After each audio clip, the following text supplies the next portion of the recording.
Fun. And just like that, we're live. What is going on, internet? And welcome to Only Cops. I am going to double check that you guys are actually receiving an input, and it looks like you are. Go ahead and yell at me in the comments section, or in the chat, should I say, if I am not coming through. We're getting an on-time start for once. Then that's totally kind of my fault. We'll see. But for the uninitiated, this is the Tuesday, which is a police adjacent / bodycam stream. Oh, hey, Rugen. I have a cat with me. Where we apply real world law enforcement experience, education, and training to real world law enforcement stories, either in the form of news stories or actual body cam of police interactions. So if you're interested in that type of stuff, you can hang out with us. I always say hello at the beginning of stream to everybody that's here live. So if you want to skip ahead to the actual stream itself, I will go away from the scorecard and actually click over to the playlist. This playlist is courtesy of the Vigilantes. I want to give a big special thank you to them. They have put in a lot of hard work to put these together. And anyways, we're going to keep going. I'm going to check to see if everyone's yelling at me. We hear you. Audio is good so far. Thank you. Turtle Cam. Let me see if I can get it's Rugen today. This is a rare one. Here, big guy. This is Rugy Bears. He was my patrol rescue back in 2020, so he's about 6 years old, but he's a big old kitty. He doesn't like getting picked up. Not a fan of getting picked up at all, but he's a fan of me. I have a really cute picture, actually, of the day I found him. My wife met me out in my beat and went and picked him up. I want to thank Caffeinated for the super chat. He said ECC Thames 69, a show a stage for Stram. Proby is in the back on a full paramedic, a Costco case of Celsius. That is good to know. Standby 2 deployed, and Proby just got her vest. Well, congratulations for her. Is it standard now for y'all to have ballistic vests? That's kind of wild. Even as a paramedic, that's kind of wild. I mean, we got ours vest after 2020, but that's for different reasons.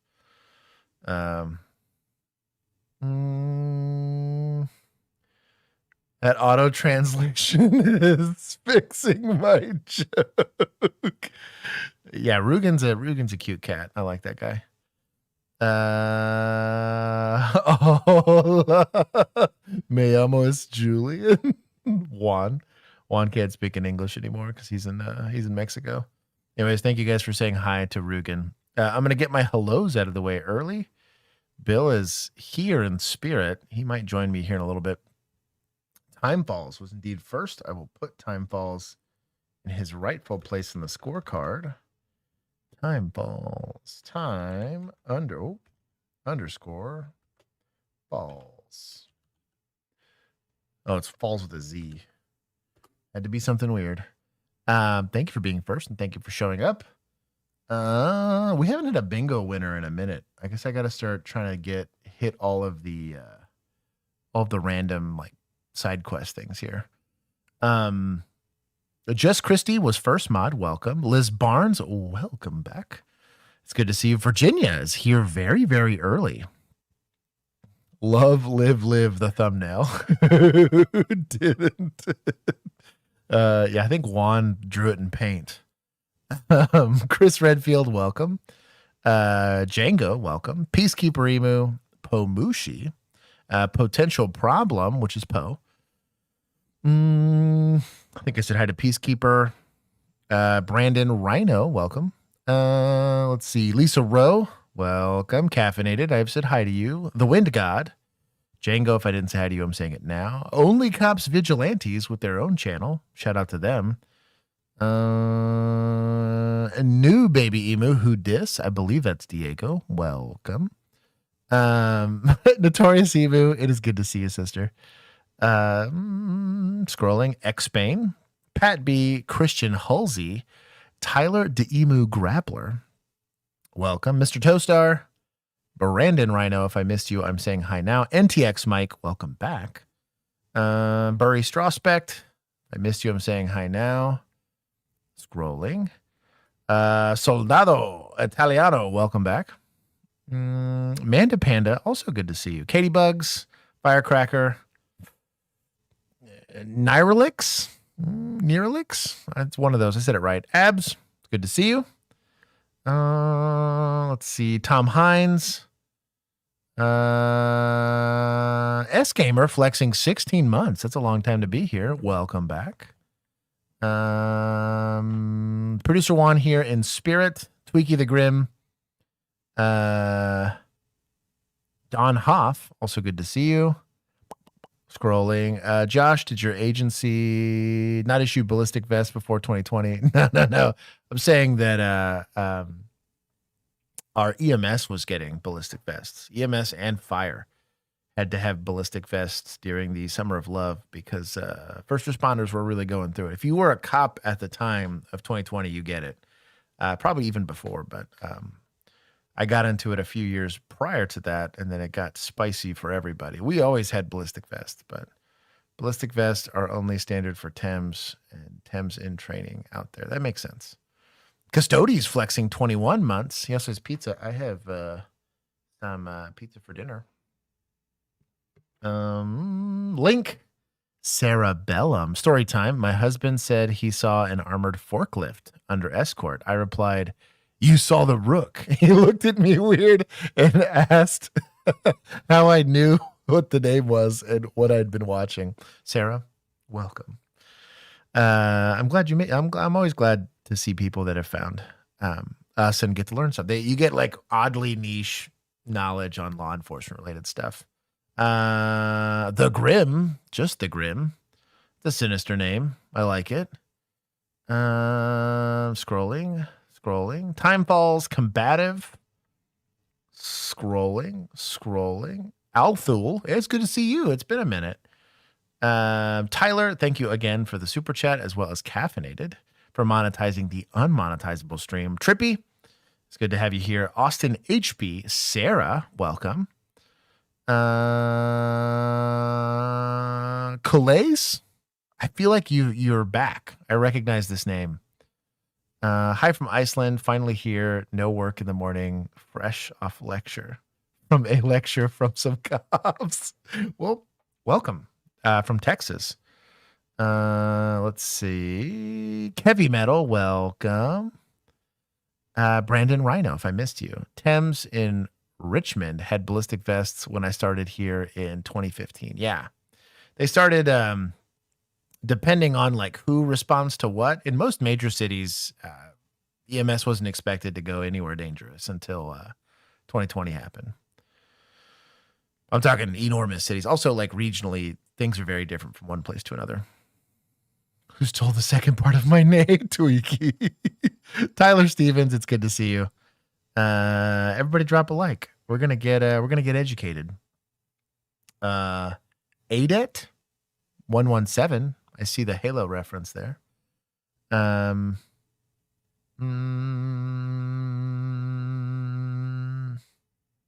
Me, I stole it. Anyways, you guys yell at me in chat if I missed you. All caps me. I feel like I machine gun through those. And then we'll get educated. It's good to see everybody. Thank you. Darth Vader. That's amazing.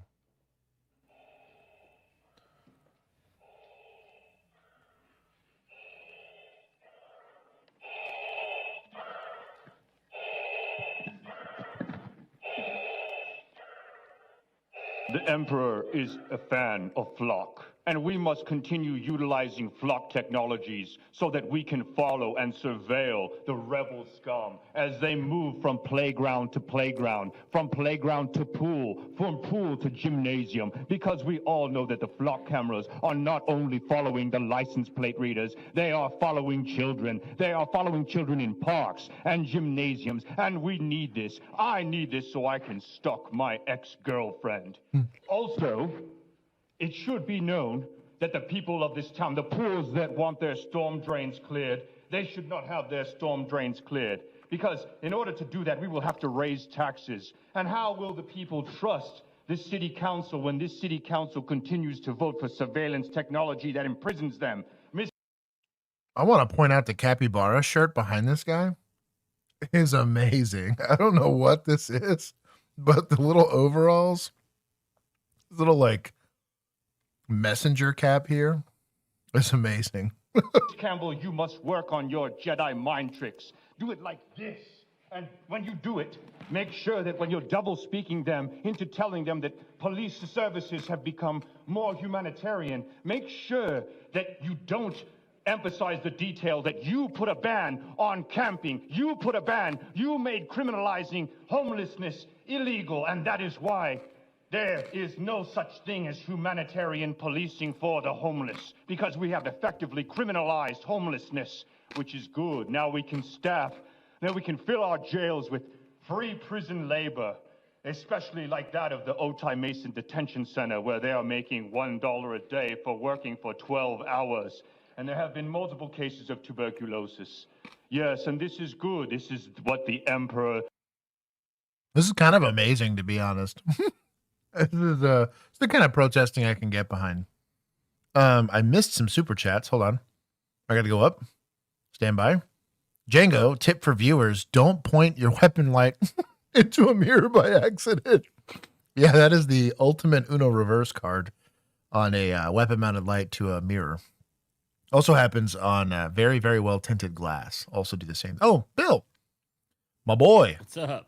It's good to see you. I would like to petition for the host to take turns making thumbnails in MS Paint. Mando. That's basically what we did. You're just practicing checking pulmonary response. Oh, man. Ah, Mr. Nice Guy. Welcome. Did I miss anybody else? I'm scrolling. Bro needs a teleprompter. Hey, he's just trying to address the crowd, okay? That's all he's doing. I like this guy. Needs. This technology will help us find the rebel scum and their hidden base on Hoth. This technology will help us find Luke Skywalker as he traverses the universe in his X-Wing. This technology is a necessary force. Thank you. And our final speaker is Darth Vader. Is he coming back?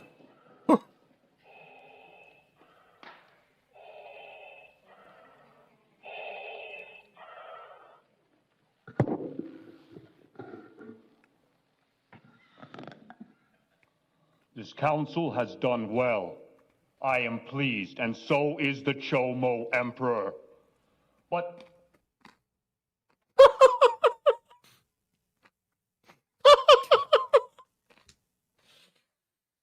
I almost choked on my pizza.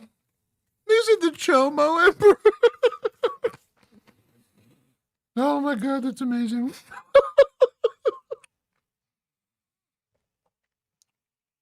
If I was really, really rich, like I didn't matter what I needed for income for the rest of my life, Yeah. I would troll like this. we have given too much money to our libraries, too much money to our parks. We need SDPD to have more money for the Emperor to rule over the entire universe. Once the Death Star has been completed, no one will be able to rebel against us. We will be the ultimate power in the universe. We do not need parks. We do not need libraries. We do not need daycare centers. We do not need homeless shelters. All we need is money for our stormtroopers. And anyone that disagrees is part of the Rebel Alliance and a scum, and they should be taken away immediately. This council needs to understand that we are the ultimate power in the universe, and we will not succumb to the forces of democratic will. No, this council was elected to serve the police, not the public. And if our stormtroopers don't receive all the funding that they deserve, there will be hell to pay with the Emperor. And He almost broke into Yoda there for a second. I'm gonna give this guy a slow clap. Close. Slow clap for that. The only downside though I love everything about his speech, and I think that he represents a very logical perspective, is if you want your own police department as a city, it is very expensive. Police departments tend to almost universally be the most expensive service you have. One, it's a 24-hour service, which sucks. Pretty much no other service is 24 hours for anything unless you're looking at roadside. And even then, it's spottily used, right? The state puts a lot of criteria on what's required. So training hours, training facilities, all that kind of stuff. And if you can't do it locally, you're going to have to pay for someone else to do it. Vehicles, fuel, you have to have support stuff like HR. You're going to have crime scene. You're going to have a bunch of stuff. Now, there are police departments in areas like, we're just going to say with high income individuals that live in there that struggle a little less, but they also have really nice libraries, really nice facilities. So the poorer you get, the harder I do think it is to afford like a police department in general, versus the more affluent you are as a municipality, I mean, or as a city, the easier it is to afford everything, right? So public works in general, or public services and policing's just crazy expensive. I do think that there's a lot of waste in some portions of it, and there's like not enough money spent in others. And that's because generally in America, we have pushed towards supporting a robust administrator like core and not a robust patrol response. It's a very upside down system where we're over here throwing potentially millions of dollars at chiefs and not trying to go and promote things that actually provide. Like a chief does not respond to your 911 call unless you're in a tiny, tiny town, right? So there's definitely some work to be done there, but I think this is a hilarious way of exercising some First Amendment rights. God bless America. There's a place where you can do that, not go to jail. I got another caffeinated. Also, PD is harder to supplement with volunteers. Yeah. Paramedic license is easier to get. Yeah, also easier to maintain. It's just way less hours to maintain. And I would argue fire departments have been volunteer for millennia now. Because really most of it's just contribute as opposed to not contribute to putting out the fire. Early, a lot of people were talking about this when they were discussing the 19th Amendment. Back then, not only did you have to volunteer for selective service, before they had truly formalized, like privatized, like fire departments, you used to have to be part of the fire department. Like if you were an able-bodied man, you could be summoned to go put out fires. And it was a big point of contention because women were exempt from that. I think women and kids under, I don't remember a certain age that they were exempt from that type of service, where men were not. You had to go. It was a really interesting. I gotta sit in a recliner and watch TV. Right, exactly. Yeah. So it was definitely something that goes into when you look at public works. EMS and fire are a little bit easier. I'm not going to say perfectly. It's still a hard situation to be in, especially in a big city. But getting the hours to be able to volunteer, like for me alone, to reactivate a license after already being a fully licensed peace officer cost, I was probably close to $2,000. And had they not screwed me over on hours, it was still another 300 or 400 hours worth of training, of which I had to travel to go take. And it's complicated. And then equipment that has to be provided. And a lot of that they just made me get myself. And then not to mention FTO and all this other stuff. Like it's a really hard process, the long process. It's complicated, but and I think it should be more complicated to become a cop, which is what sucks. Is all of the good answers on how to keep police misconduct from happening make it unfortunately more expensive. But as much as I talk trash about the RCMP at times, it's the reason why that model makes so much more sense. Is you have a federal body that takes care of all of that stuff through money, right? And all you're simply doing is saying, hey, well, I want 50 of them, or I want 30 of them. The only downside is they're not going to represent the interest of the city. They're going to represent the interest of the federal government, which here in America, we're against. So in the land of the free and the home of the brave, we got beef with the feds overstepping their lines. I like this. I like this guy. I guess this just goes to society. He gets strong points for trolling. That was excellent trolling. And then media for covering. I guess, is this YouTube channels? Golly, 5 mil subs. Yeah, that counts. I'll give it to YouTube channels. Give them a little bit of love. Also, shameless plug. If you want to be a police officer, try being an EMT first. Good exposure by paramedic requires 60 credits of continuing education and a cert every 2 years. That's not bad. Also, what's the age? You can do that at 18, right? Be an EMT? I don't know. Sure. Somebody Google that for me in chat. Most states are going to have the requirement that you're 21 years old. So if you get right out of high school, there's a good 3 to 4 years where you can't really do anything in law enforcement outside of maybe be a jailer. And even then there's some jails that don't allow you to do it at 18 for good reason. But, yeah, I really like the EMT to, multiple people in my class that are 18. Where they go? Look at that. Django answering the question. So, yeah, I think it's a great path. Comment. No, be a hero first and try the cop thing. What a scumbag. Oh man, what a time. Yeah, starting at 18. So you could probably start the training at 17 to do it and get the certs and all that. You just won't be able to work until. So you could probably start that in high school, for goodness sake. It's better money than what you're going to make flipping burgers in most places. And then you get to try on the whole emergency response thing and shift work and all of that while you're young and tolerate sleeping less better. Here we go. Damn, a 19-minute video. That's a long one. Pull it up and show me that it's not working, and I'll leave you alone. Otherwise, I'm ripping it off the wall and writing a search warrant, and I'm going to keep you up all night. We've also learned a formal complaint has been filed with Greenville Police. It all started with a shots fired call here at these apartments behind me. That led to police entering a woman's apartment uninvited. There's nothing going on, and we're coming out.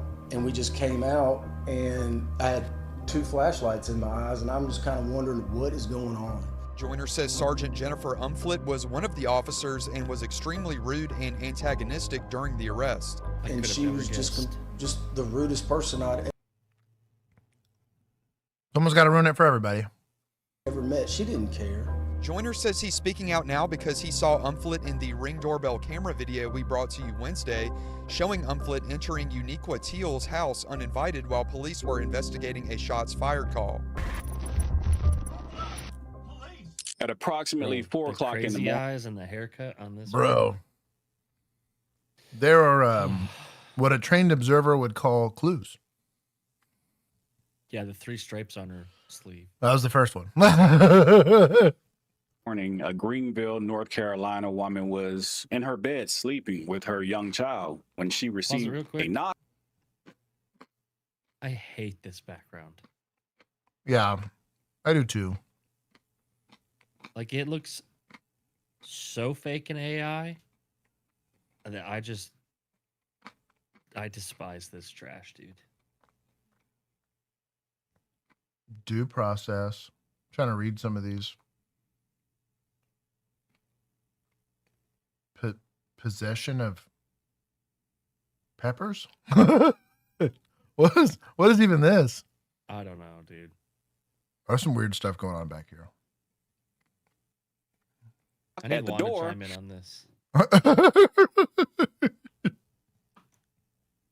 Cassie activity, Brett. Yeah, I feel civil liberties are at risk here for sure. And it was the Greenville, North Carolina Police Department. They wanted to see her Ring doorbell camera, which I get it. I several times have went to someone's house, knocked on the door, and requested, access to their camera. But it's up to them if they want to allow you to see it or if they. Ironically, this kind of shows a little bit of ignorance everywhere around. I believe it's terms of service that Ring Auto gives it to PD if they request it through the company. However, there's Fourth Amendment issues with, you can't compel someone to give you digital media evidence. Just get a warrant. If you really need it that bad. Don't. Well, in this particular case, no wasn't an option, wasn't an answer for this woman. She was going to give them access, even if they had to handcuff her, take her phone, and hold it up to her face and make an illegal entry into her mobile device. You pull it up and show me that it's not working, and I'll leave you alone. Otherwise, I'm ripping it off the wall and writing a search warrant, and I'm going to keep you up all night. Those are kind of funny. I'm pretty sure the device itself doesn't hold anything. It doesn't. But she's Isn't it just saying transmit? she's going to take it as, I guess, like collateral. There's also like some issues. So let's say North Carolina law is weird, kind of like Florida law is weird. And let's say they have some sort of provision that if there's like a shooting in progress that you have to comply with law enforcement requests for evidence, right? Well, out there, she's trying to push that this is some sort of like interference call, which is huge. You can't be forced to be a witness. I can know you were there. I can know you saw it, but I cannot compel you to testify. A court can. A judge could decide, yeah, you know what? I'm gonna bring this person in and make them show up, and if not, they're in contempt of court. But a police officer cannot. There's very few circumstances where I can compel you to do anything other than go to jail. Police then enter Uniqua Teal's home. Behind your back. We're now being detained What? because you're not cooperating with an investigation. So Boy. if the interest of the investigation, because the crime was occurring within that residence, I could see that. Domestic, right? Welfare check, something like that. That's not the case. You have a shooting maybe around here somewhere, and you just happen to see that there is a Ring camera present. Can't force your way into someone's house. It's huge Fourth Amendment violations there. Not to mention, like, by forcing entry, which breaking the plane of their house, even if you're not like kicking the door open, the second you break that plane, you have essentially criminally trespassed, if not burgled here, right? A lot of issues with this. Yep. I'm with Django on this. Do the passcode. Don't use face lock or whatever. Stop. The video you just saw stems from what Greenville police say was a shooting Tuesday morning around 3:20 a.m. at 3240 Mosley Drive, just down from Teal's apartment. Teal is heard in another video from the same night telling an officer that her Ring doorbell camera was dead. That officer tells Teal it's still on. And I'm explaining to him my camera is not working. It's currently on 10%. It's dead. So it's not going to get any footage, any recording of what's going on. A third officer can be heard. Which, even if that's a false statement, it's irrelevant to their authority to be able to take it. That's crazy. Saying this when Teal continues to go back and forth with police. There's like a 5-year-old girl that almost died right there, and you're gonna act like this, like you don't want. So let's just be all the way clear here. Some people live in areas where they don't trust the police, and two, they're afraid of. Yeah, if you get to the camp out of so many violations and not only her apartment.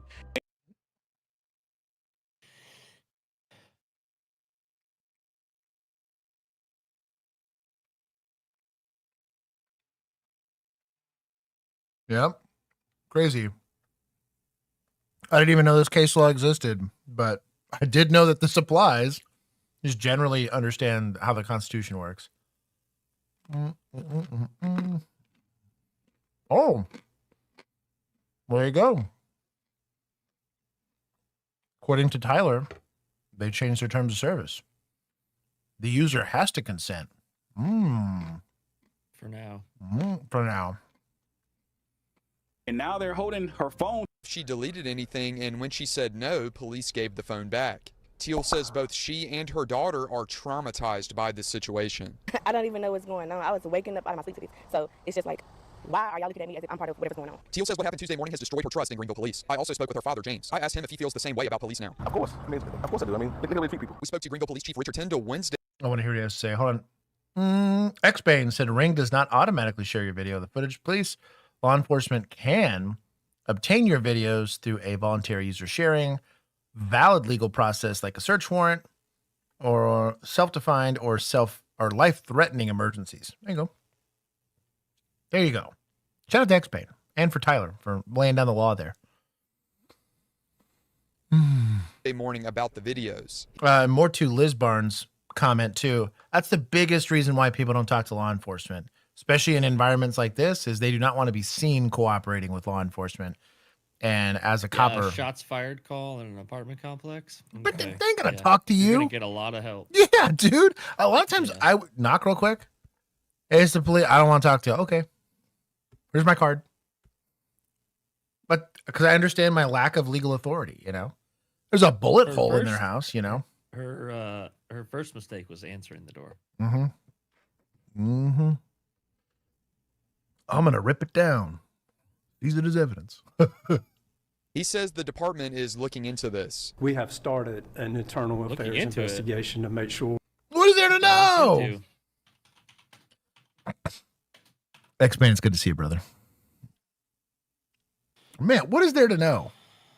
That we get all the facts involved of it. Obviously, that's one side of the story. You got it, Chief. Just when I thought I was going to be up. That's video evidence. Of police the need a story. warrant. It's not one side. Yeah, this is gross police misconduct. This is just a lack of basic constitutional law understanding, like an outright lack of understanding of how that works.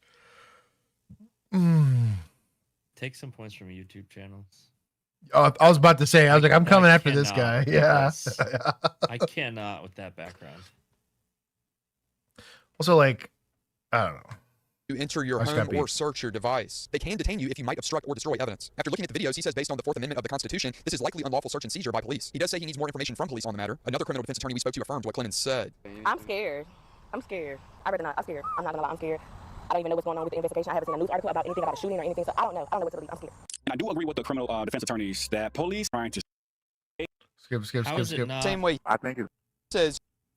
How is it also not official oppression or like the something threat? Like that, yeah. Like, I'm gonna rip it off and I'm gonna keep you up all night.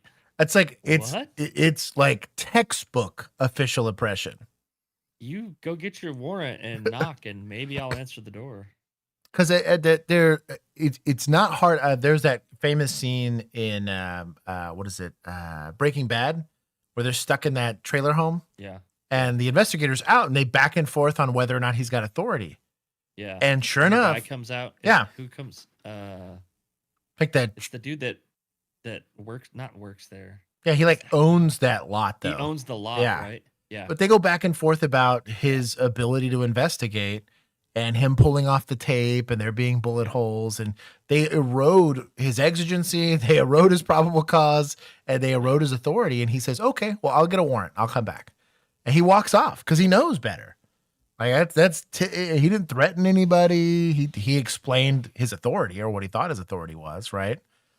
But he sided with what the Constitution does allow him and doesn't allow him to do.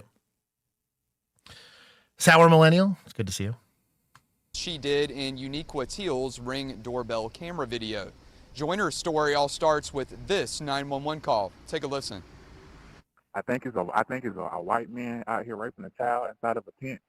I'm out here. I was walking around and I seen the man. He came outside with a child, and like all I'm seeing is like him. It's like it's movement inside the tent. I had to walk up to it, but as I'm walking, I see it, and he went in there with her. Preston Joyner says that 911 call led Greenville police to his Tower Village apartment on April 7th, where he says he was arrested for no reason. I will say this: it can be, I guess, maybe a little strange to see an adult.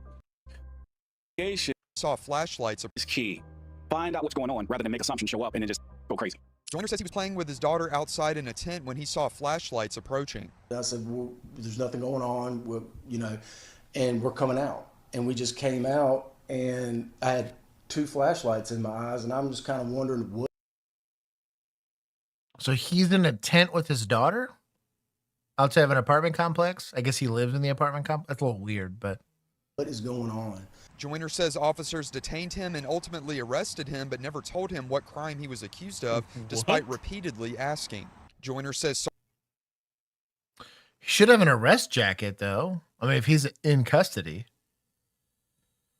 I love constitutional oppression. Sergeant Jennifer Umflett was one of the officers and was extremely rude and antagonistic during the arrest. And she was just just the rudest person I'd ever met. She didn't care. And she just basically said to me, when you want to change your story, let me. And I'm like, I don't even know what's going on. Joyner also says officers handcuffed him extremely tight and refused his repeated requests to loosen them, including requests made to Umflit. He says that led to multiple doctor visits and possibly permanent damage. Joyner says it wasn't until he got to jail that he learned he was charged with resisting a public officer, something he denies doing. Wow, they only hit him with resisting? Of course, Yeah. just resisting. Bro, look at this attorney. I kind of like it. They did my guy dirty here by letting him have his sleeve flipped up like that. This whole interview. Come on, man. After his release, Joyner learned why police were there. He says a neighbor called 911 after seeing him take his daughter into the tent and believing she might be sexually assaulted. Joyner says he's speaking out now because he saw Umflit in the Ring doorbell camera video we brought to you Wednesday, showing Umflit entering Uniqua Teal's house uninvited while police were investigating a shots fired call. Officers were demanding to see footage on Teal's Ring doorbell camera. How dare you open up somebody at 4 o'clock in the morning, threaten somebody like that? My heart goes out to that young lady. Greenville police also gave their side of Joyner's arrest. Police say they responded to his apartment complex for a report of a possible sexual assault. The caller reported seeing a man take a young girl into a tent and expressed concern that she could be sexually assaulted. Police say when officers arrived, they found and detained Joyner. They say Joyner became irate, cursed at officers, and refused to provide ID or cooperate with the investigation. Here lies the problem. I want to see the body cam for that. I was gonna say, show me the body cam. Yeah, that's a lot of claims being made here. Not a lot of body cam, and it would take no time to release that. And be like, yeah, look at him being a scumbag, right? Like, I want to know what they said though. Yeah, 100%. Because I bet they said some wild shit, and they're like, "You're gonna show me your ID." And he's like, "For what? You're gonna show me your ID?" Right. Resisting. Bird Force and Frag. It's good to see you. Oh, hey, Alex, my dog. Let's go. Also, Katie. Delaying and obstructing an officer. Joyner admits to cursing at officers and refusing to provide his ID, but says he did so because they wouldn't tell him why he was being arrested. He denies resisting arrest. Court documents show Joyner's charges were dropped. Meanwhile, Joyner's it's a peaceful arrest. How do you resist arrest if you don't know you're being arrested? But also, like,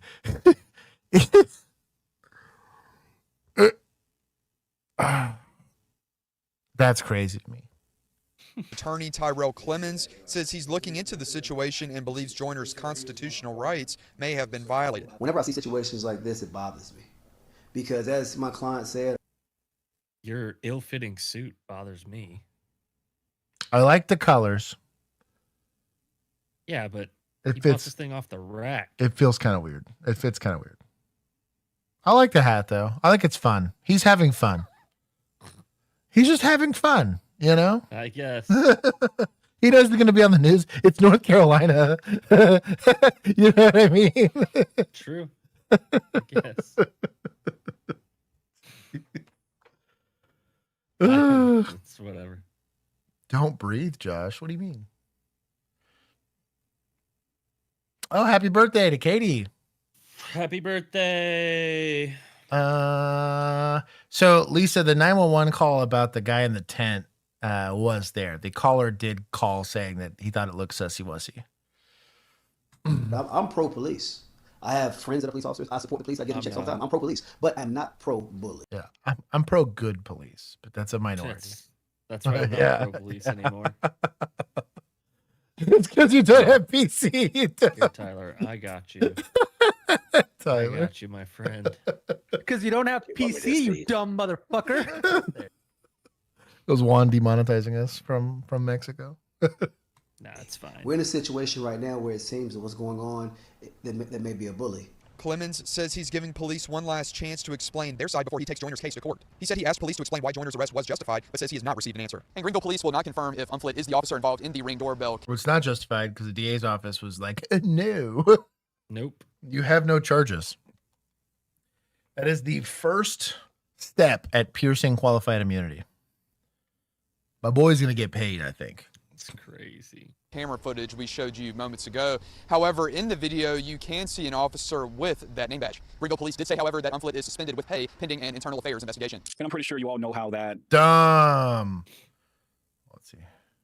Anything else? I want to see. These are two separate incidences. We can't answer the door right now, but if you'd like to leave a message, you can do it now. Up here. And we were seeing if we could just see it on the ring camera, if you could see like the suspect. Do you have access to the ring camera? My job is with you. Huh? What do you mean it's dead? It's working. It's dead. What? My ring camera is.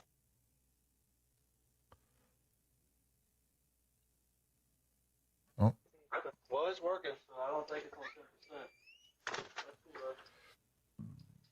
10%. Oh, he got real butthurt real fast. Yeah. I also don't know what they're planning to see on this. You like barely make out some of these cars.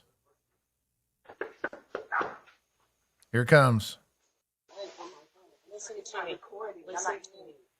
You pull it up and show me that it's not working, and I'll leave you alone. Otherwise, I'm ripping it off the wall and writing a search warrant, and I'm gonna keep you up all night. How you gonna rip my stuff and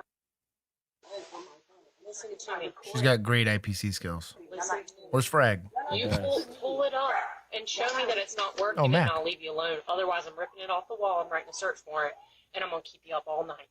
how you gonna rip my stuff? There's Mac. We can't answer the door right now, but if you'd like to leave a message, you can do it now. Crazy that she forced entry. On your back. You're now being detained because you're not cooperating with an investigation.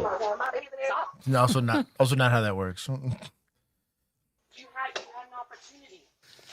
Oh my goodness. It's kind of like she had an 8-ball of answers that are at times said by police officers. Yeah. Just kind of shook it. What am I doing now? What am I doing now? I wonder what that report read like. What did they say on the last episode of The Rookie? Dude. We're going to use that. If I was a supervisor, like a P3 or higher, like a lieutenant or whatever, that'd be her last day. Or her last day would have been way before that. Let me be honest, but it wouldn't like me here. It'd be a very Can't get rid of her. unpopular. Yeah. Oh no. Oh, I got the gateway drug to do what I want. I don't know. I think she might outrank you. Yeah, she might. Yeah, she might. In that scale. Yeah, you're right. Especially if her wife is a person of color. Oh yeah, dude. You're Yeah. screwed. Yeah, so low. I heard it on the staircase, and I heard it over there. I heard her ask you. Sir, she did not ask me. Yes, she did. Yes, she did. You just pulled it up. And what you said? You said I'm not doing that. No, I did not. I said it did. What you said. It's recording us right now. I'm recording. I promise you guys. My phone is in my. There's like a 5-year-old girl that almost died right there, and you're gonna act like this, like I you know what's don't. going on. How? I'm asleep. It's 3. How? Tell me how. But also, like, Was this a shots fired call or was this an aggravated assault?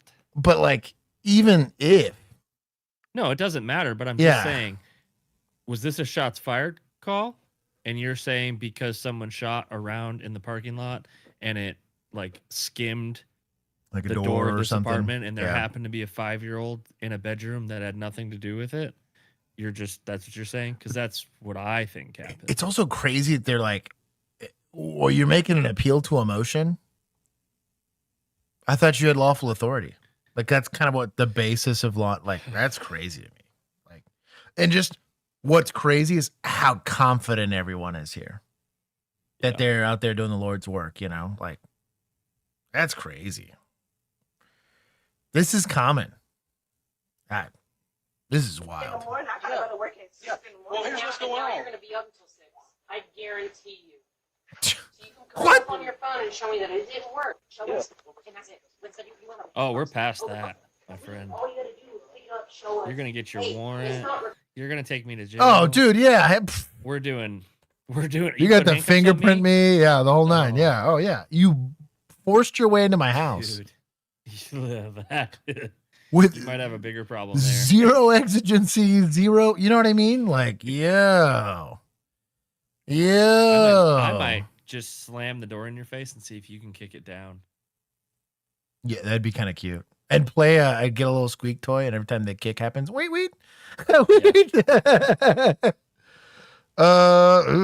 PD's about to lose some points. I'm gonna take. I'll take 100 here, and I'll take some from. Though it is Big Sarge, we'll just make it Little Sarge. You know what? I'll take more. Yeah. That's pretty bad. That's fair. That's pretty bad. That's fair. Like, that's crazy. Because, like, even if you're in the, I don't know, right? Like, let's say this was more in the gray, although I don't think this is, right? Let's say there's a bullet hole in the apartment. Shot was fired from the parking lot, and there's a bullet hole going into that apartment. I'm obligated to welfare check that apartment, right? Yeah. So I knock. Owner comes out. Hey, is everybody okay in there? Yeah, is it okay if is it just you in here? No, it's my kids too. Is it cool if you just check on them for me real quick or see that they're okay? There's a bullet hole in there. Oh yeah, I'll check. I don't want you coming to my apartment though. What exigency do I have? They didn't shoot the gun, right? Gun was out here. She's claiming nobody's hurt. I have somebody that's representing the property coming out and telling me that everyone's okay. That's way more on the fence of whether or not I'd want to force my way in there, especially if she admitted there's kids but doesn't want to show me that the kids are okay. You know? I feel a little different about that. But that's way more in the gray, and I'm still very apprehensive about trying to feel like I could force my way in. This is, I think you might have video evidence, and I'm going to make you give it to me for, that's crazy to me. Dude, the amount of time, bro, was it Diamond Gems? Them cameras never worked. What cameras? Exactly. Not even, oh, sorry, they're not plugged in. Dude, Matt McQuarrie? Yo, same thing, you know, like, I don't know. Understanding the constitutional limitations, because that's what they are, on law enforcement is like the bare minimum of being a cop. I don't, fitness score, qual score, you know, equipment that you have. If you don't understand the Constitution, what the hell are you doing? That's crazy work. What was it? As he now pulls into this gas station, he will be cornered here momentarily. He will not have much time to do cash anything, happen? but he's got several seconds for them to catch up here. So as he basically looks around, most likely Ain't no way. hears the helicopters. He is trying to get gas. They will be pulling in here, guys. I've got to believe any second. Pulled the pump. This is. He's got a tail now. Also, shout out to the pump working. This is how they were. I stopped. They're breakaways. Really early in my career, I had a lady that I'd like pulled over because she had the thing attached, and I was like, "You're not in any trouble. Just you need to give that back. It's a very expensive hose." And then there was another one. It was a DWI. It had one of those attached. I was like, "Yo," they had hit. They hit. I think a curb, and it wasn't mine. Thank God. I remember showing up, and I was like, does that count as like as a contributing factor? Like, is that a? Well, they ripped the gas hose off. Really getting crazy, really quick. This is dangerous under normal circumstances. But That's with, crazy, dude. I also like this guy's on speakerphone. With a live hot pursuit, the risk here is amplifying by the second. He is dialing buddies up like there's no tomorrow. I mean, I don't know who in the world he's calling. I mean, he's coming within inches of oncoming traffic as he carries on these conversations. This is at least the second time he is actually talking into the speakerphone like he's on Who Wants to Be a Millionaire, trying to figure out who his lifeline is and trying to figure out where he's going to hide this bike. He is apparently on the phone with one of our photographers. Somehow, he has managed to reach ABC7, and now He said, "Hey yo, can y'all send me that footage? Yeah, gotta he's like, "Hey, cut it on watch my this. from my IG." Watch this. what in the world? Somebody left him gas? He got somebody to put gas in a gallon container for him and leave it in the park. That's amazing, He just put gas in that bike. bro. My man. Wait a minute. Is this a live action commercial for GTA 6? I was about to say the Is that what this same is? thing. I was like, "Yo, GTA 6 is looking good." Somebody was able to drop gas off Bro. in the middle of the park. LAPD, look at people running through the park. LAPD in the park, now crossing through this major intersection. That's Broadway and El Segundo I Boulevard. tell you what, this is likely the worst case scenario for a motorcycle to have to chase. Oh yeah. In an urban environment, bro. Dude. If this guy knows what he's doing on that thing, like, as long as he's got fuel, I don't think you're catching that guy. Yeah. I'd say it's not as fast, but it's more maneuverable and capable than a street bike. Because you're eating curbs, you're going You can do downstairs, whatever. like, dude. You can go off-road, on-road, This is sidewalk. Oh man. Gravel. People running for their lives through the park as he now tries to flee LAPD after a fresh gallon of gas that somebody left waiting for him in that park. This is unbelievable. Well, also, I doubt he's got like a cap on it still, so some of that's gonna slosh out too. And Just when you thought you've seen it all. yeah. This is really, I mean, it really takes on a new level of concern here. He's continuing to drive recklessly, blowing through major intersections, obviously not in the right frame of mind. On the wrong, we're threading through here. Look at that. That is Imperial Highway at Figueroa. Another wild left turn there. This guy was I a mean, he has sportscaster. 9 lives, Sports this guy. It's Like a JUCO, you know what I mean? Yes. He's used to watching a handball tournament at a junior college and making it like worthwhile. Like the 5 people that tuned into it were like thoroughly Oh, thrilled. it's gonna be awesome. Yeah. unbelievable. I'm here for it. Appears to have dumped the bike. He is now running through private property and jumping fences on foot. Oh, if they catch this guy? He is now hiding in a trash bin in one of these properties, and that appears to be most likely his final hiding spot. As it appears, LAPD No way has they the caught suspect him. at gunpoint along the 200 block of 112th Street. So POP holding it down. And it appears that he is now willing to comply Oh, he with jacked up those his leg. orders as He probably LAPD fell. takes him into custody momentarily at gunpoint. The entire arrest team. Bro, I kind of want to give points to suspects. I mean, nobody really got hurt.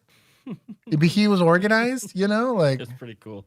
I would say suspects and society. 'Cause somebody left him gas. gas. Yeah. I'm gonna give points. Pretty awesome.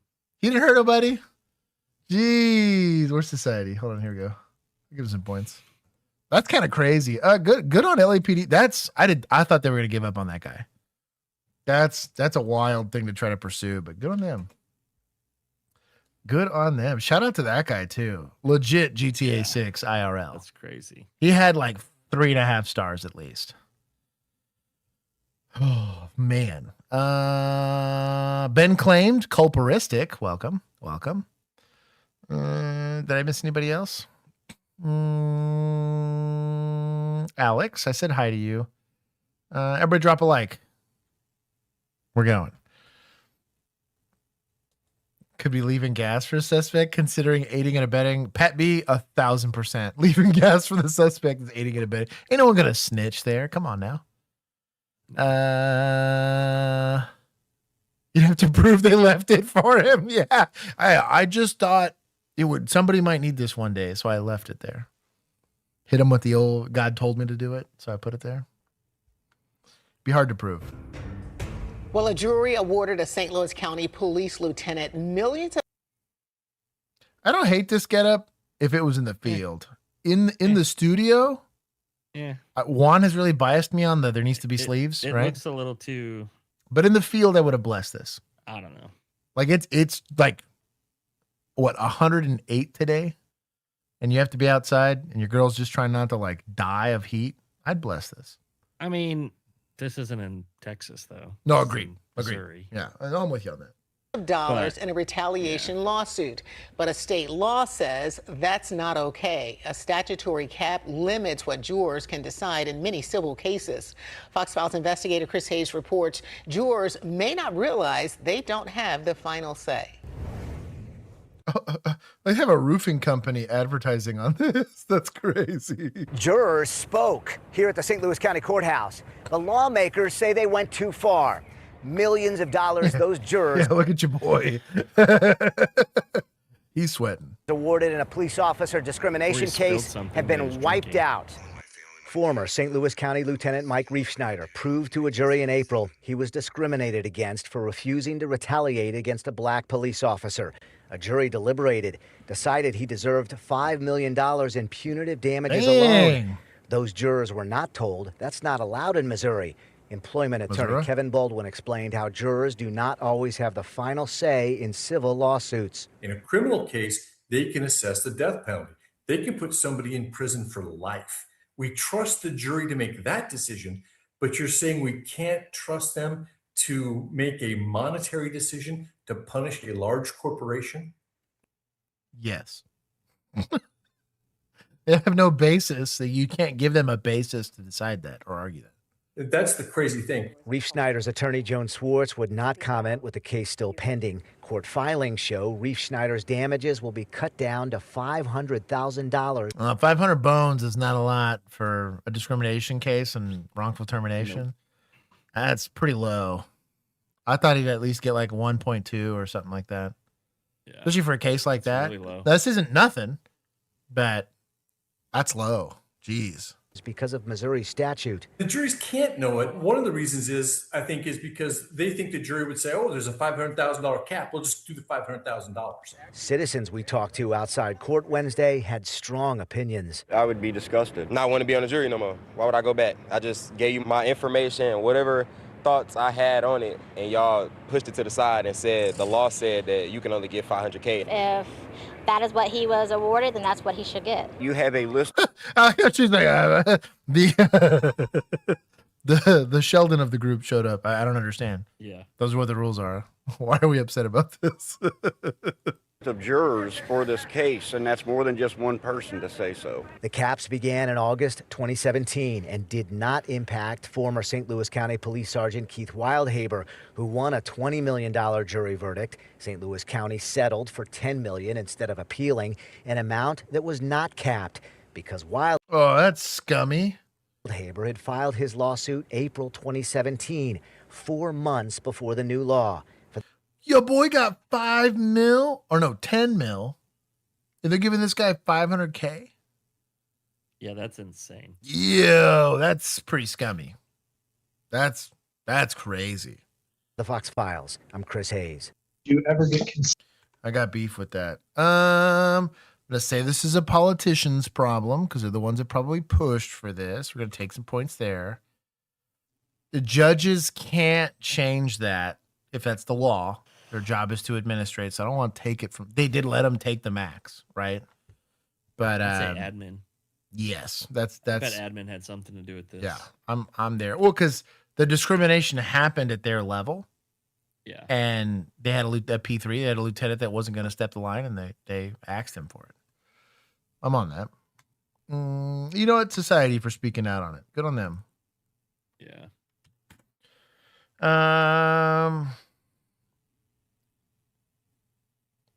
Yeah, I'm with Lisa on that. Yeah. It's like, oh, well, we keep screwing up and it keeps costing us too much money. So let's just make it cost less rather than fix the problem. It's crazy.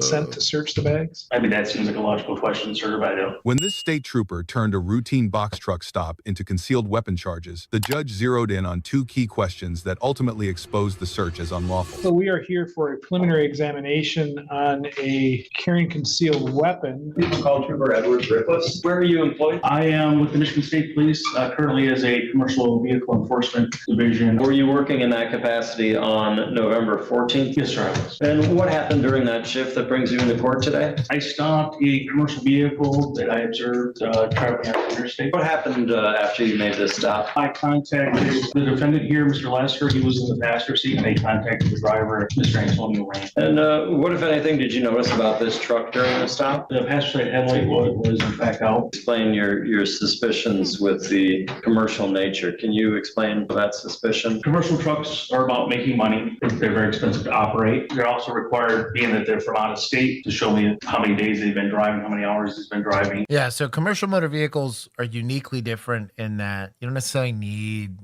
reasonable articulable suspicion to stop them. You could just kind of say that one because you have to be in compliance. That's part of the whole DOT number, to my understanding, is that there's a bunch of stuff you have to be in compliance with. So most agencies have some level of compliance because they don't want people doing stupid stuff on their roads.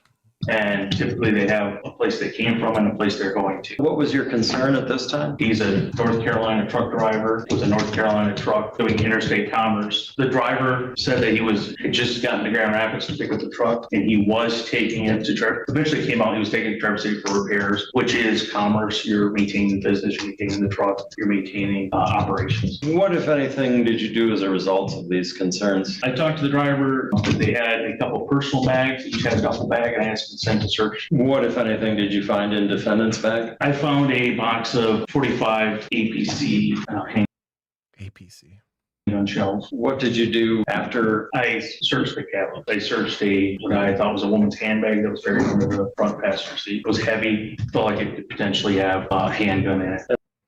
So, getting consent to search, right? On a fishing expedition like this, can you allow it? Yes.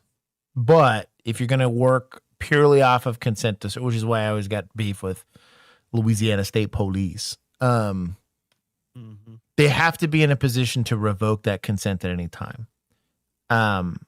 Them being in a possession of a firearm, I don't know what this is not North Carolina. This is it's Michigan. Ooh, Michigan. Can you transport a firearm in Michigan? Gave consent is cringe. Out of state resident. I'd have to look it up, to be honest with you. I don't remember. Yeah. I think if you're a Michigan resident, as long as it's concealed, it's fine. I think. Yeah. I just don't remember. I haven't been there in a long time. For good I haven't been there long enough to care for. Right. Did you find in that bag? 2 semi-automatic pistols, black in color, both 45, both had magazines. Do you ever get consent to search the bags? The duffel bags, The duffel bags in the back. So you got consent to search the bags in the cargo area, correct? Yes. But the bag underneath the front seat, did you get permission to search that? I did not, sir. Did anybody ever claim that bag? After I searched it, Mr. Lasser claimed it, sir. And nobody said, hey, that's my bag underneath it? No, sir. Trooper, after you found the ammunition, did you ask anything about whether there were any weapons in the vehicle? I mean, that seems like a logical question, sir, but I don't. The court is well aware of People versus Meade. That case is very clear that a person cannot consent away the rights of another in the search of a motor vehicle based on the testimony that the passengers weren't given the opportunity to claim or disclaim any association with items in the truck before they were searched. As such, I do find that this search was an illegal search. The court will suppress the firearm that was located pursuant to the search, and because the defense attorney's like, well, we're done here. He shut his computer. He's like, well, I can stop typing. This is done. The firearm has been suppressed. I find there is not probable cause to bind the case over to the circuit court. Prosecutors say they will no longer. Golly, dude. Dang. Local Fox 4 is always crushing here. Good points. Points to judges, man. Yeah. That was pretty good. It's important. That's the whole function of judges, right? Is to hold law enforcement accountable. But that is the function of judges, ultimately, and defense attorneys, is like, hey, we're going to put your case in an adversarial light in an attempt to ensure that you did everything completely by the book. Here we go. Firearms Owner Protection Act. It must be unloaded and inaccessible by the driver, either trunk or locked container. Man, Michigan's got lame laws. Yeah. Man, I was breaking that law every day I was there. I'm glad you made it back. You did too when we drove up there. Oh yeah, I did. And I well, when we went up there, we weren't commissioned. So yeah, you're right. No, you're right.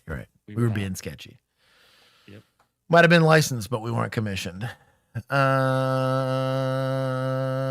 Let's see. Yeah, good on them. Also good on, not good on suspects. I'm going to take some points for consenting to search. He's an idiot. What a big dummy. Bro, look at Sharp. Accept criminal cases filed by the Trinidad Police Department. Since May, Fox 4 has been reporting on issues within the city of Trinidad, about 70 miles southeast of Dallas. It all started when concerns about water safety led to questionable arrests, and now local prosecutors are refusing to work with the police department and will also review past pending cases. Fox 4's David Centendry has been breaking developments on the story from the very beginning and joins us with his update. David. Hey, Steve, yeah, the water has been the primary concern from the beginning, but it led to a spotlight on the police department, and now that department is being stripped of some power. Who would have thought, though? I spent my whole life staying out of trouble, and then I'm going to jail for a Facebook comment. Police dash camera footage shows the controversial arrest of Jennifer Combs in May, a felony false alarm charge for a Facebook post highlighting a report that the city's drinking water hospitalized someone. Texas Commission on Environmental Quality has since confirmed issues with the city's water system. This arrest sparked a series of controversies related to Trinidad Police Department, a department now stripped of most of its power. Astonished, surprised. On Monday, Trinidad... Are you? Are you surprised? PD received a letter from the Henderson County District Attorney's Office and County Attorney's Office reading, it will no longer accept cases for prosecution solely investigated or filed by the Trinidad Police Department. Yo, they're also getting a TCO audit? Yeah. Oh, man. Hey, slow round of applause here. Yeah. That is the process working. Look at us. I am proud. Good on them. Until further notice. I know exactly what it means. What does it mean to you? It means you can't file cases. It means you can't answer calls for service. That's what it means. Interim Chief Cameron Beckham. That's what you have county for. County will take over those responsibilities. Says this limits the department to mostly traffic enforcement. Any Class C misdemeanors, they go to our municipal court. But anything above that? Anything above that, a sheriff would have to come out and deal with it. And unfortunately, that's just where we're at right now. The Texas Rangers are investigating city officials, accusations of wrongful arrests, retaliatory firings of city staff, and more related to the ongoing water controversy. We've now also learned the Texas Commission on Law Enforcement is investigating the police department. This is what we call a full-blown audit. That audit is mentioned in the DA and county attorney's letter. Full-blown Poor audit. guy. They're going through it over there. Yeah. Man, the sins of your father there on that shit. Ooh. I mean, he was homies, though. To be in the position to have taken over as interim chief, you were homies with the former chief. Come on now. You knew what was going on. But details of the audit are unclear. What's your reaction after reading that letter? I'm puzzled. Newly appointed city councilman Stephen Stearman calls the... What, in the Trinidad? God, dude. So... For people that always just kind of refer to like America, right? Like broadly like that. Texas, Trinidad's, I'm less than 2 hours probably away from Trinidad. And if you had to compare Fort Worth to Trinidad as just cities and municipal bodies, like it's insane. Like they're effectively a third world country compared to, Fort Worth. Heck, Burleson or Mansfield, way more robust, put together bodies, right? Trinidad. Letter too generic. He wants more details to find out if policing issues can be corrected or not. If we're doing something wrong and the city needs to shut down our department, by all means, we're going to shut it down. We're working with whoever we need to work with to resolve this situation. Beckham joined the department as an officer last November, but became interim chief in June after Chief Charles Gregory resigned. Regarding the Texas Commission on Law Enforcement's audit, Beckham blames his predecessors. And TCO has the information to back it up. So, I mean, we're talking bad policing for 15 years. Beckham, however, maybe not a homie. Maybe he's not a homie. Yo, not a homie. I kind of like this guy. One, he gave the statement, and two, he's just probably straight up like, why he's in the interim. Yeah, he's like, hey, it was just bad police. Yo, shout out to this guy. Like, it's rare to see some honesty like that. I respect the hell out of that, to be honest. Dear interim chief. No one was more surprised than me, the former chief. That's amazing. Oh, man. Mando. Oh, Brett, good to see you. Captain Harky Hark, also welcome back. Drop a like. That's crazy work. Was a part of controversial search and arrest warrants related to Jennifer Combs. In a letter, Judge R. Scott McKee questioned the accuracy, completeness, and reliability of information presented by... So you signed those warrants, why? I know you might have complete immunity for the things that you do, but maybe you don't need to be where you're at. Now. Yeah, for now too. Also that. Beckham and another officer in Combs' search warrant. Beckham also arrested Winston Knowles for a nonviolent protest of Combs' arrest. Both cases led to national scrutiny before their dismissals. Is there anything you do differently regarding those cases? Everything. This is the first time anyone from the department has spoken with Fox 4 on camera. Yes. What would you do? Beckham says instead of charging Combs and Knowles, if it were up to him, those cases would have been kicked to the same DA's office, now refusing to take on Trinidad PD cases. I filed it with the DA's office and let them. File what? What case?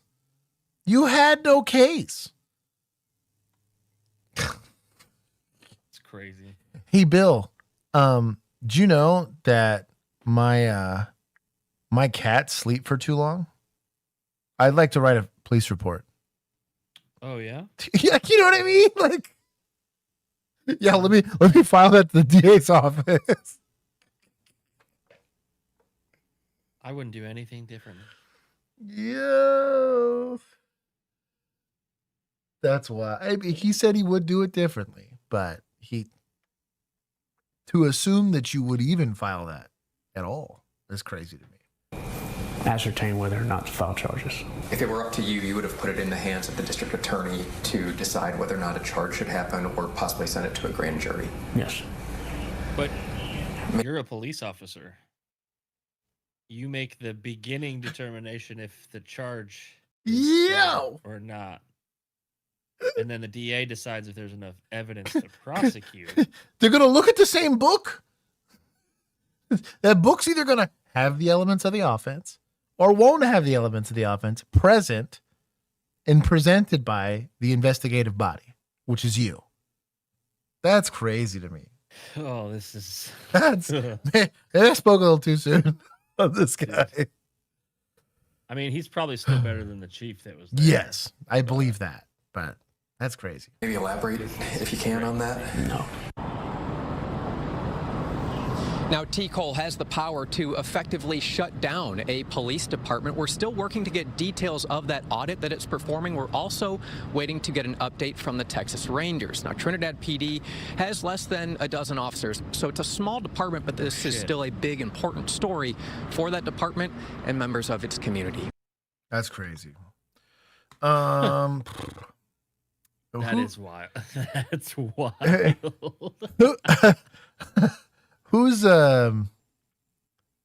what would T. Cole be? We need a licensing board category. Do we put that under politicians? No. I don't want to make it admin, but I think we kind of have to. It's a licensing board. I mean, my first instinct would be society because it's, you know what, kind of it's regular people. I think they have. I think they have a third of them are sworn. I'm sure they do, but you still have a societal component to it. Yeah. Hey, but we talk about this all the time. T. Cole is the post-certification board for Texas, or the licensing board. So kind of like the bar is Texas Commission on Law Enforcement. Yeah. So same thing on anything, nurses, dental hygienists, doctors, real estate. Yeah. So all of two, actually. Yeah. all of those bodies dictate who can and cannot practice said profession within the boundaries of that state. So that state maintains the standards. Some of those are federalized. Most of them are on a state-by-state basis. It's why, just because you're an attorney in one state doesn't mean you can practice law in the other. Same thing kind of goes for, again, stuff like nursing or being a doctor or teacher, all that kind of stuff. Shit, I have 3. I have a national, a state, and a local. A lot of boards. That's a lot of boards. Definition. I don't want to be here, vibes. Ricky, you're right. Also, Ricky, welcome back.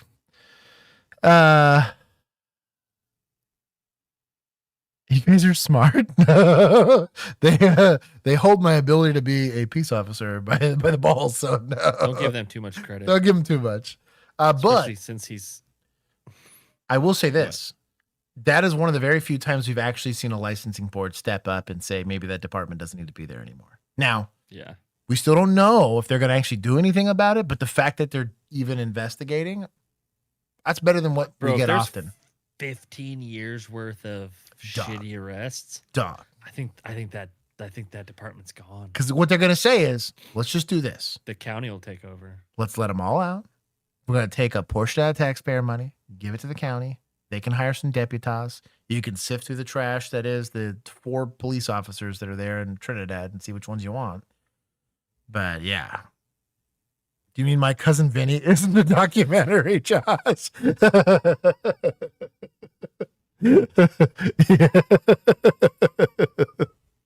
Oh man, probably would fly back then. Probably back when snail mail was the only way to confirm stuff.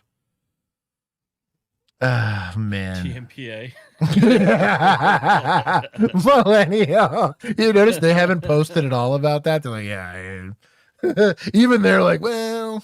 They said you're on your own. They're rows on the little plank after the Titanic. I'm never gonna let go, and they're just they let go. There's plenty of room for them to hop up on that big door. Oh, no, sorry. Oh, sorry. All right. Stay in the freezing water. Trinidad's like trying to tread water, and they're like, no, don't prolong this. Don't make this last longer. Open your mouth. Yeah, just breathe in. Is that a flotation device? No, I need that. No, it's actually a block of concrete. Sorry, we're having a little too much fun here. Well, thank you, Liz Barnes. I'll take the compliment. I appreciate it. Bill's the brains here. I don't know about that. Yeah, TMPA or cleat. I mean, both technically swim in those same waters. No, he asked which one you are. I haven't decided. I was formerly TMPA. I think I'm going to stick with TMPA. I haven't had to do anything, but I think I'm going to go with TMPA. Like TMPA being like over in the bushes. Yeah. They're like, yeah, we're going to defend anyone. I guarantee you there's something in there that says, like, if there's enough documented stuff, there's nothing they can do. Yeah, I've heard, at least in my area, I've heard enough really good success stories from TMPA successfully suing police departments. They have a pretty good batting average. Yeah. Just let the bubbles stop. Bad. Anyways, we'll keep going. Oh, yo, my boy. Oh, I like it. There's a grappler back here. I've never actually seen this blown up. It's cool. Bro, Tyler looking stacked. My brother could land a plane on this back.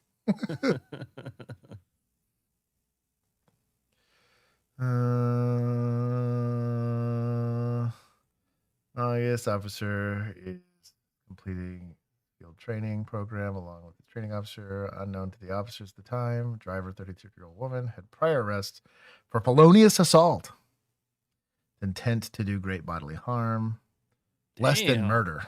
Wow, you're jacking somebody up here. Stolen motor vehicle, felony fleeing and eluding. That's wow. Okay. Look at all of these felonies. She'd been sentenced to probation. Of course she had. Just take points from judges right now. Yeah, I was gonna say because there's no reason she should be out, bro. You want if those charges are real? Like that's not a rap sheet. That's a rap poster. Like, what are you talking about? Like, that's wild. We'll go ahead and take some. That's sorry, I gave. Bro, that's like a fucking Walgreens receipt. Yeah, that's what I mean. Just like plus the little discounts, little coupons. Yeah. Yeah, those are bond amounts. But she got probation. Oh man, that's crazy. Also, what always shocked me, because like you have to sit in county for at least a little bit for them to sort this out, right? And they likely towed your car if you didn't total it. And I swear, they always end up in a car again. I'm like, how did you get a car? Yep. Like, post all this It's nonsense. my cousins. Yeah, well, that's true. That's true. They always got friends. Yeah.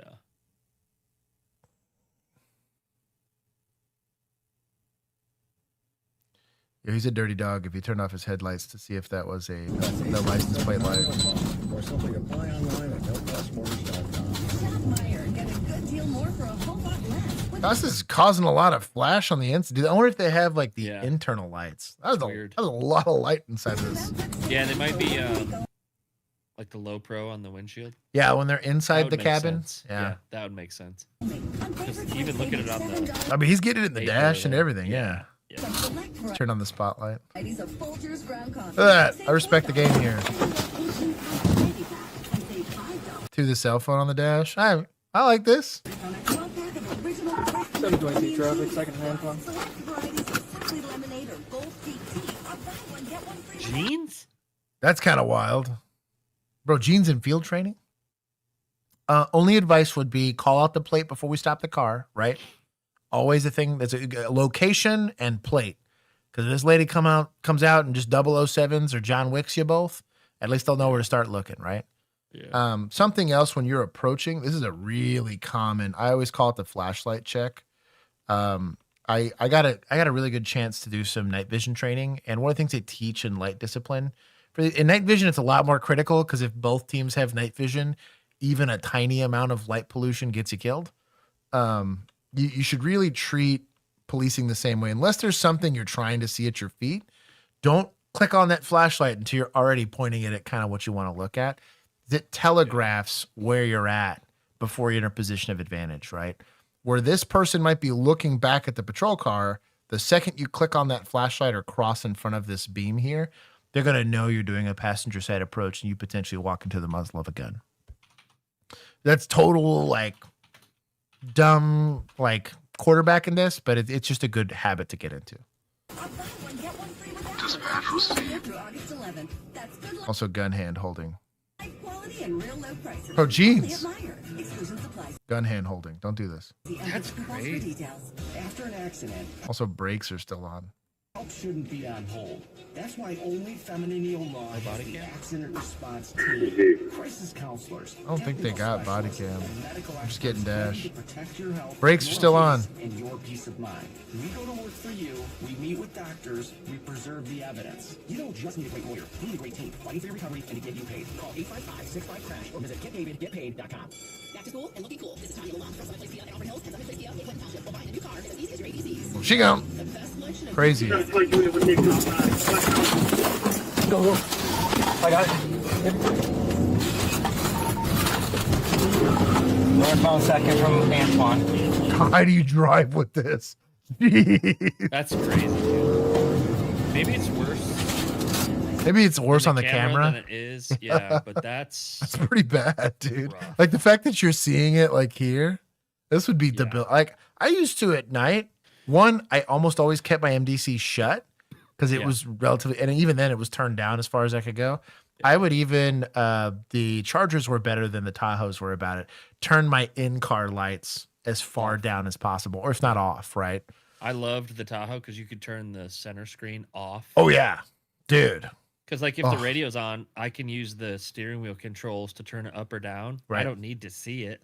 And then my dash lights, bro, all the way down. Yeah. I still drive like that. Yeah. I still have all that shit turned all the way down. Dude, it's so much better for your eyes at night, you know, in general. Yeah.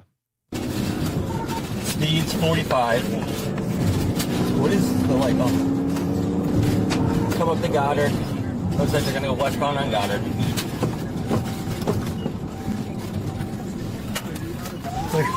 There it is. Extinguish the lights, I think, westbound. Let me turn the lights off. Westbound Goddard on the track. Westbound 60. Speeds are 68, traffic is moderate. People are getting over for us. Another thing to consider, this is why I'm a fan of that was really close. A fan of earpieces. You might hear the echo, but dispatch won't hear the echo of what's going on inside your radio. That echo is very debilitating when you're trying to listen to it. Or get in the habit of at least turning one of the radios down. If I had like radios on my person, Right. With two people in the car, it's a little more complicated, but sometimes we would turn, like I would just turn my radio down. Well, we wore earpieces. Right. So it would help a ton. Still westbound Goddard approaching electric. Yep. Or approaching electric. They were going to turn, but they couldn't make it. Good, 4th Street, probably. Yep.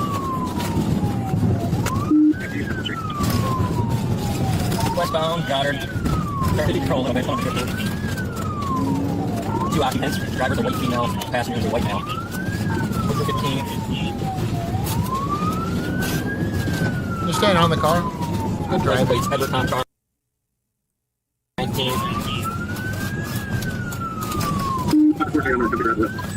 Come on. They're going to go 20 south on 20th. Speed's only 39. They just ran the stop sign. The handphone. You're fine. Still south on 20th. All right, now they're westbound Clark. Westbound Clark.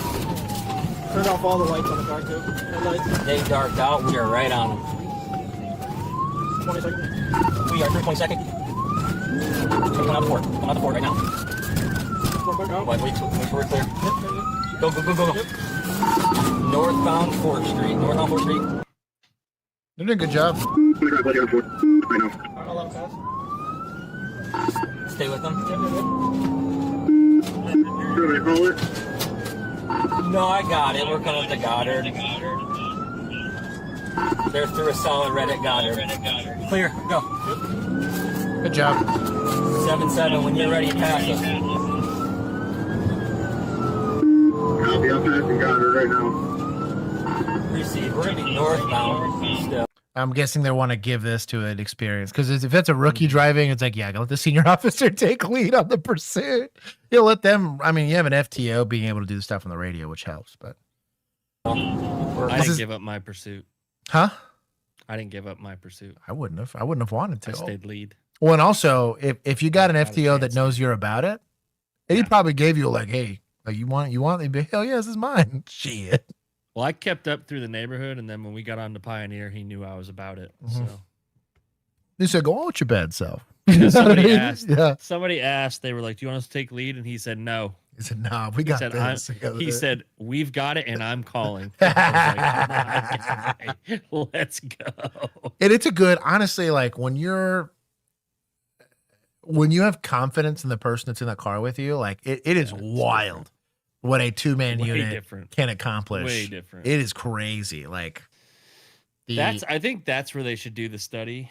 Yeah. Like, yeah, I get the multiple cars and how they pretend like that suppresses crime. Right. Dude, if you have a motivated and knowledgeable and experienced 2-man unit, that's... But not to mention, you could have a DRE SWAT certified guy in the same car as a dude that's drone certified. Right. And that's, you know what I mean? Got like all these, like you could split the difference in skill set. Could have been us, but Arlington fucked up. Dude, I know. For real, though. But all I'm getting at is like...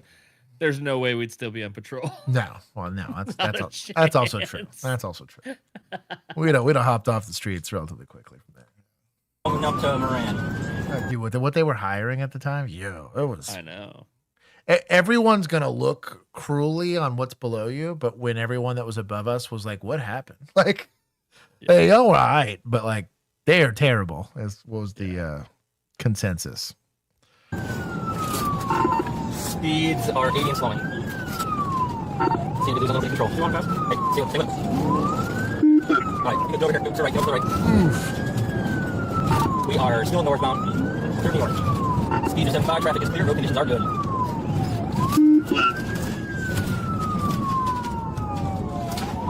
They're hitting that turnaround. Hit that turnaround. Southbound Fort. Grapple. Good grapple. Oh, I got a grapple. Good grapple. You have a grappler was there? Hell yeah. Also, goated, they grappled and pinned. This is often overlooked here with grapplers.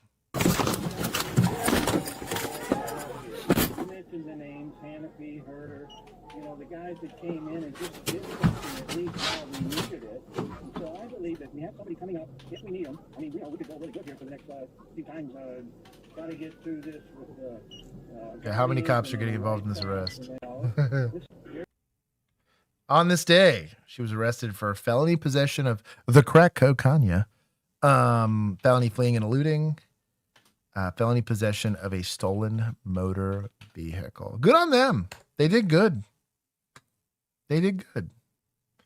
The rookie stayed with them. They had a grappler, which, like, yeah, we have a grappler equipped vehicles. They're going to take lead. They're designed for that. I really think you should have an interceptor, like, grappler vehicle. Should just be a thing. Like, you could damn near, if you like semi-armored the thing, you could damn near start replacing half of the capability of like a Bearcat. Yeah. You know, just the front windows and the 2 front doors. If those were armored, sick. Oh, dude, that would put in so much work. You know. Yeah. Yeah, I'll give him good. I'll give him decent points. That was good. Rookie did good. Police presence. I'm with you, Ricky. Let's see. Remember that video where the cops were riding 5-man? Emu's confessing her fantasy here. Whoa. It's because Kev's not here. Exactly. Gingy, it's good to see you, brother. Scrolling. Link, I did not get a chance to say hi to you. And I got everybody else. Trent Spears, imagine having a town crier announcing, on this day, Metheny started some shit again. Hear ye, hear ye.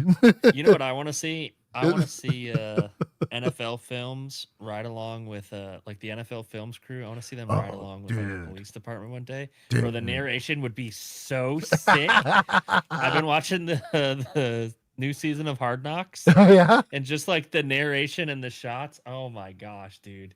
It would be so good. In his 14th season, he has had enough, and he realizes that people are forgetting who he is. He's coming out this shift to reestablish his place in this career. Dude, you know what I mean? And it's just like it's him walking out of the station with his duty bag, and he walks over to his car. It's like not slow-mo, but it's not full speed either. Yep. He gets in, he tests the lights. Here you go. Here you go, Django. This one's for you. Like, I like sausage. There it is. Truth be told, I also like sausage. Both gotta go. Steel Switch. It is also good to see you, brother. Oh, and you're bad at this. Welcome. John Madden, rip. Oh, that'd be sick. That'd be cool. National Tweakographic. I could probably make that bit work. Oh, look at me go. You're crushing. Dude. With the burpee on top of that. Sick. All right, before we start this, I'm going to bed. Enjoy sleep. I can't. Enjoy sleep. This one's gonna be a lot of screaming, so. Yeah, I read the title and I'm just not in the mood. So. We will see if we can reschedule Hammer Fired Homie session. We better. Since that got canceled. Did you call? I did. No, I called corporate and nobody picked up, so I had to leave a voice message. I plan to call them again and email them. I'm very interested to see what they say. Oh, for me too. I want you to call, even if we're not going, I want you to call again this Friday and see what. Just to see, yeah. Yeah. Because now I'm invested that they're like doing it. Just because I don't want to work. Exactly. Because they don't want to work. I've been an hourly employee. Yeah, I get it, but I don't like it. Yeah. Anyways, I miss your face. Especially there. I was hyped too. I was telling Kinsey that. I was like, you know what? Like, I don't get FOMO anymore. Like, I've really worked on myself. Yeah. I was genuinely upset about that. That's what I mean. I was like, I don't really get up, like, nothing. I'm like a very laissez-faire human now. And yeah, it like made me mad. Like, honestly, made me mad. Dude, I had everything packed up. I was ready to walk out the door when you text me. And then you sent that, and I was like, oh, fuck it. I'm taking a nap. I'm fucking mad. Yeah, I was salty, bro. I do need to see you anyway soon, and we need to finish my Oh, yes. At the very minimum, we're doing that this week. That'll happen. Yeah. I'm down. We can do that for sure. Anyways, I love you. All right. Love you. I'll see you soon. Bye. Bye, chat. See if I get it. Oh, it's very different now. Fixed. Done. Okay. No, I messed it up. Stand by. Having to adjust this on the fly. There it is. That's close enough. You were upset. Hey, Django, we still hung out.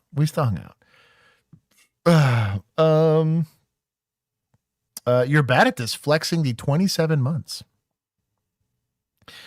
Here on a Tuesday. What am I doing? It's good to see everybody. Boop. Sarah, if I didn't get a chance to say hi to you, I'm saying hi probably again. I feel like I got you last time. There's now Cerebellum makes me, like, my brain assume I said hi to Sarah, and now there's like almost 4 Sarahs now. So I should make sure I'm Sarah later alligatoring it. Oh, Mr. Toastar. I didn't get a chance to say hi to you.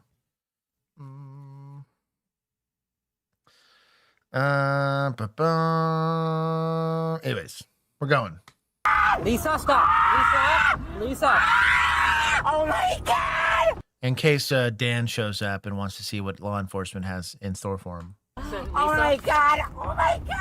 On May 26th, police stopped a vehicle missing its front plate with the rear plate obstructed. Behind the wheel was Lisa Fleischman, a 53-year-old woman who owns a Trump-themed apparel store called Trump Truth Store. Things quickly go downhill when officers learn she has an active warrant. We're going to be by the First American Bank. Dispatch received.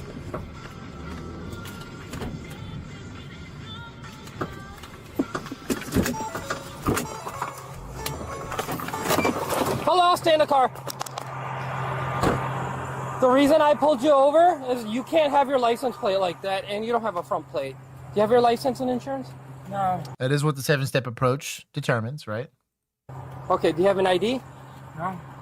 Okay, what's your name? I don't know, but I'm recording this. That's fine. You seem pretty rude. Okay. All right. Okay, why can't I have my license plate like that? I've been pulled over so many times. Okay. That one cop Number one, like you don't have a front license plate. Number two, your license plate is bent. Yeah. Okay. Yeah. So it's a violation. So some states, Texas is one of them, you do have to have a license plate both in the front and the back of your vehicle. And then there are conditions as to how your license plate has to be oriented.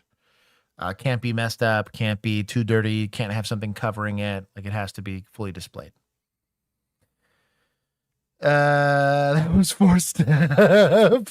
Chris, it's good to see you. Violation either way of improper display of registration plate. May I please see your license and insurance on this car, please? I see the guidelines where it says your license plate is not on, right? So you need to have one affixed to the front of the car and one affixed to the rear of the car. How come I've been pulled over millions of times and no one's ever said that? Well, you're in Carpentersville, ma'am. So do you have your license? Different rules. Okay, do you have your license and insurance? Is this private property? I mean, can you really pull me over here? This isn't a parking lot. Okay, do you have your license and insurance? I'm asking you a question. Yes. Can you really pull me over? How many times do I have to ask you for your license? So are you refusing to ID yourself? It's public road, by the way, but keep going. What is your problem? Okay, I need to see your license and insurance. This is the 5th time I've asked you. I'm asking questions. So, generally speaking, it is not a constitutionally protected thing for the police to be polite with you, though I think you should be, and I advocate for politeness, right? And being professional and conducting yourself that way. In a lawful traffic stop, of which she was operating a motor vehicle on a public roadway and committed some sort of violation in front of a peace officer, they on-viewed that offense, pulled her over for it, articulated it to her in accordance with the 7-step approach. You do, and I'm pretty sure all 50 states have to provide some form of identification. You can do it verbally through, name and date of birth. I've seen some people that'll take your social, or really what they're really wanting is a driver's license. If you hand an ID card, there's another offense that they've just on-viewed that you don't have a valid driver's license. Okay. That's all I'm doing. Yes. You're wasting my time. Okay. I get to waste your time. Okay. Okay? That's fine. Are you refusing to ID yourself? That's all I need. I don't have a driver's license with me. Okay, do you have any ID on you? Would you like to see it on my phone? Sure. Do you have any ID? No, my wallet. I lost my wallet and all my driver's license and state IDs were in one place. I don't even have a credit card. What's your name? Lisa Fleischman. Lisa? Okay. Do you have anything with your name and date of birth on it? Yeah, I'm going to show you my driver's license. Thank you. I know my number by heart, too. I never had that license. Like, I think someone did it. Why, out of like hate or? I never had it back. I mean, the stupid thing keeps breaking off in the car watches. Okay. And buying the new things. Is there a reason why you don't have a front plate? I just never. No, I just never. I know they come with two, so that's why. No one's ever said I needed a plate. Gotcha. Hey, Lisa, I hate to bear the bad news. You have a warrant for your arrest out of DuPage County, okay? They hold a valid warrant with no bond, okay? So I do need you to step out. You will be placed under arrest, okay? So at this point in time, you are under arrest, so please just comply with us. So when you get a warrant that's out of jurisdiction, right? So somebody else said that they have a warrant for them. Typically, it's going to be adjoining jurisdictions. Could be out of state. There is a term called extradition. And extradition means does that agency or will that agency facilitate extraditing that individual, which means taking them from where you arrested them to where that charge, the original jurisdiction that charge was out of. In limited jurisdictions settings, right? Which means, yeah, we'll do it if it's within the state, or we'll do it if it's in like an adjoining state or an adjoining jurisdiction. It's going to be a lot of times for like misdemeanor warrants, a lot of times like domestic assault, stuff like that. These are all going to be misdemeanor warrants are less. Felony warrants are a real mixed bag. I've seen a lot of those fit under limited or extradition. Some, especially if it's like murder, will be a full extradition warrant. I can pull you over in Texas, and if you have a full extradition felony warrant in California, I'm taking you to jail, and they're going to figure out how to fly you back there or whatever. That is a whole process. But you will have to confirm on the warrant first. Just because she has it doesn't mean you take her to jail on it. But I'm assuming they called that agency. That agency said, yes, we will extradite her. You are now compelled as a police officer to take her into custody. I'd like you to step out. You're going to be handcuffed. One of these nice officers, okay? So you are under arrest for a warrant, okay? So please step out. I never got any information on it. Okay, well, DuPage just holds a valid warrant, okay? So please step out of the car, okay? For what? So I will have to say, by policy, if you do not step out of the car, we will use force, okay? So please just step out of the car so I can place you under arrest, okay? So you are under arrest at this point. And then what happens now? You're going to go down to DuPage County. Are you freaking kidding? Yeah. So please step out of the car, okay? And then I'm going to be in a jail cell? I don't know. This is not DuPage. This is Kane. Please step out of the car. I'm begging you. Please step out of the car. I have to lock up my car. Okay, we will lock it up, but right now I need you to step out of the car. I need you to step out. Lisa? I'm getting my money. Okay. Don't reach in cars. That's a great way to get shot. You don't need your money there. Well, it's a no bond warrant. You're not going to have any, okay? Leave your money in there, okay? You're going to have your keys. We're going to lock your car for you, okay? Okay. You're going to be handcuffed behind your back, so you are under arrest, okay? Can I call my daughter? Not right now. Hold on to that Not right stuff now. for you until... You can call them at the PD, okay? I promise. But that's like an hour drive. Okay. Can you get her, please? Thank you. Siri. This is ridiculous. Yeah, DuPage County holds a valid warrant, okay? For what? I did a little high. Is that too high for you, or are you good? Because I'm trying to watch for your watch, okay? Oh my God. Can you take a picture of this? It's all recorded on all bodycams right now. Okay. Can one of you guys search her, please? Oh my God. Are you okay? What did I do? Are you okay if one of the officers parks your car in a legal parking spot?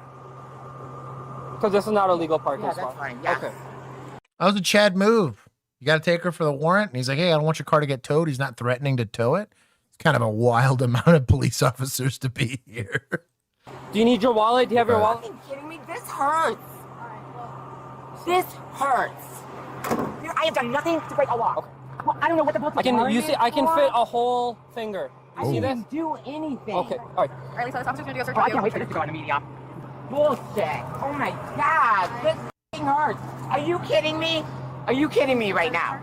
Hey, Get Lisa. your sheriff on the... Lisa. I want to talk to the sheriff right now. Stop. Get this thing off of me. Lisa. Oh my God. This thing hurts. Lisa. This thing hurts. Well, Lisa, you're... No, I'm not doing anything. Okay, I need you to Oh relax. my God. Lisa. Get this thing off of me. You have no idea what this feels like. Okay, just search her. Get the sheriff. I want the sheriff on right now. This better be recorded. All of this.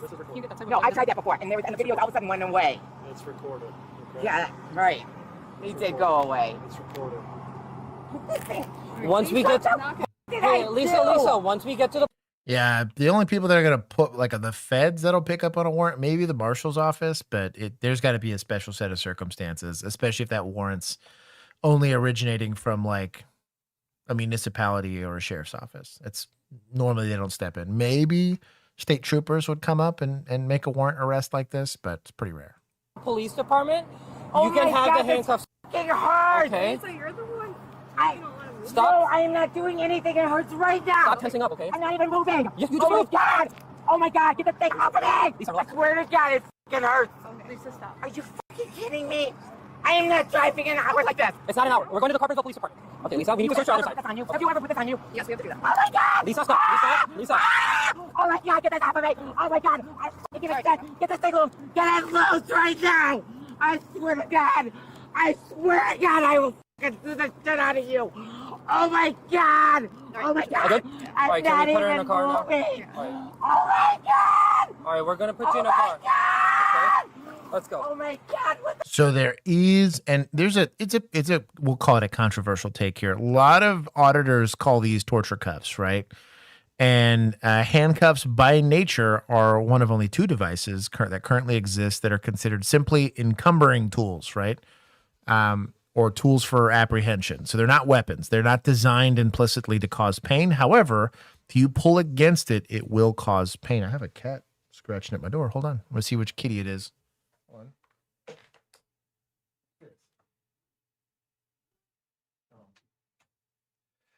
It is Ari. It's my other cat. He's wanting to hang out in the room with me. But they do start hurting the more you pull against them. Like anything. You know what I mean? Technically, I could take a shoelace and make it painful if I start pulling with all of my might against them. So there's definitely a give and take on handcuffs specifically. But they're not meant to be painful, but they can become painful. What's wrong with you people? Okay. This is what you do for fucking money. Okay. You guys are Please up. sit down.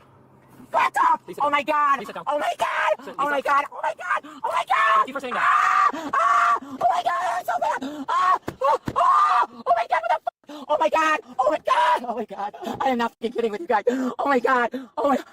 Oh my God. Oh my God. Oh my God. What is wrong with you? I can't even breathe in here. Can you open the door? Oh my God. Oh my God. It's so hot in here. Oh my God. Oh my. Not starting. Is there a way to start it or no? Can you open the door? Oh. Put it in neutral, push it. Yeah, we can find. We don't open the door. If the windows roll down, we're not opening the door. Okay, the door's open now. What is wrong with you people? Okay. Oh my God. Oh my God. But we're not doing this, okay? I'm ready to fall off. Oh my God. Oh my God. Stop, Lisa. Why did you put these? Oh, dude, these things are super loose. You could literally see the gap here on these cuffs. And these are plastic cuffs. So these aren't even like metal hinge cuffs. Like, she's fine. That's so tight. What is wrong with you? Okay, just lock the car. God. We're done. Lock the car. Lock the car. Just go. Just go. Get this. She seems like a nice lady. Oh. Hey, Lisa, how do you lock the trunk? We wanted to lock your trunk. I just press a button and lock it. I Okay. don't give a shit. I don't even. Which button is it? The right one or There left? is no button that works on my car. I don't have fucking time to do shit. Okay, fine. You want us to go now? Yes. Okay, let's go. Just go. Hey, meet me back. Oh my God. I have no idea you put these on so tight. You're f***ed up in the head, man. Oh, did. We're the Get cuffs off. out. Work Get her to Hold the this jail. This is a Actually, more than a finger because my gloves were on. And you were even trying to take the handcuffs off. Oh my God. Well, I guess we'll just see how You can literally see the gap here on these handcuffs. These handcuffs are extraordinarily loose. Like, that is very, like, I wouldn't have done this. how red my arms are. Well, the more you tense up, the more red they're gonna get. No, I'm not even f***ing moving, asshole. And by the way, the AC is on max, so I can't make it go any higher. All right, please be cool. Don't be like how you were over there, okay? Oh, how was I? You were in pain? Is that how I was? No. Yeah, I was f***ing in pain, you asshole. Okay. F- you. Okay. I'm so glad you loved your asshole job. Okay. My arms Oh, yeah. are f***ing ready to come off.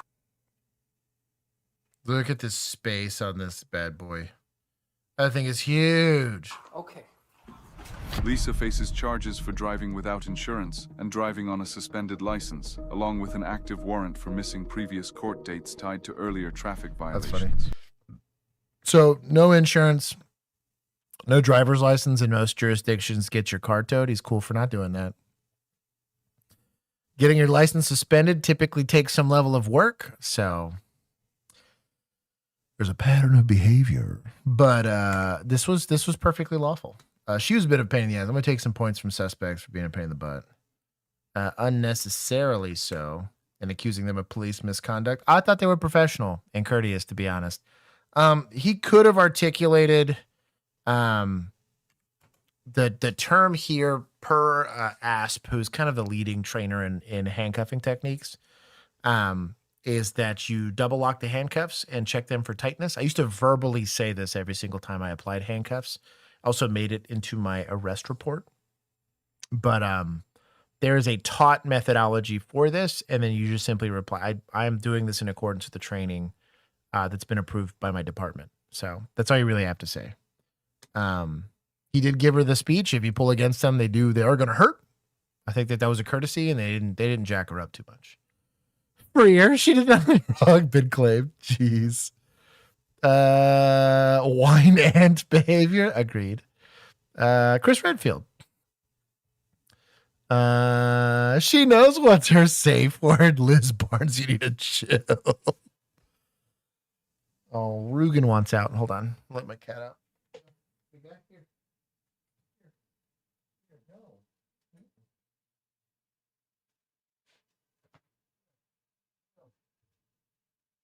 Super cat. Okay, I'm back. These cats are doing musical chairs at my door. Okay. Chill, NTX. Whether it's police, EMT, or firefighters, all first responders share one thing in common. When everybody runs from danger, they run towards it. Our lifeguards are out here on the beaches, and we are the first ones to respond to any type of water-related emergency, but we're not actually first responders by government designation. Agreed. Now, a new push from open water lifeguards across the country to be federally recognized as first responders. Like these lifeguards at Jones Beach were working non-stop. Last night, we ran over 40 rescues on this one particular field alone. In addition to advanced first aid and professional CPR, those challenging situations require intense training. What does the training look like? It's going to be demanding physically, mentally, psychologically. But it's also going to consist of a lot of running, a lot of swimming, a lot of high-intensity cardiovascular work, learning how to use a rescue board. We got a front row seat to some of those drills, preparing them for one of the biggest threats. Rip currents act as treadmills of the ocean, pulling swimmers away up to 8 feet per second. In those situations, help can be the difference between life and death. The majority of the rescues that occur in any open body of water are from rip currents. A trained professional open water lifeguard knows where the rip currents are. They're able to detect them and see them. Climate change and warming waters increasing the number of encounters with marine life. Lifeguards say adding an extra layer of danger. It almost seems like unfair, right? Like, why do we risk our lives every day to save the general public, and we don't have that designated first responder status? Matthew Zucchetti is spearheading the federal effort for recognition. We're not asking for funds. We're just asking for the proper respect that we earned. So I have a hard time with this. So I was in policing when dispatchers became first responders, right? From a federal designation standpoint.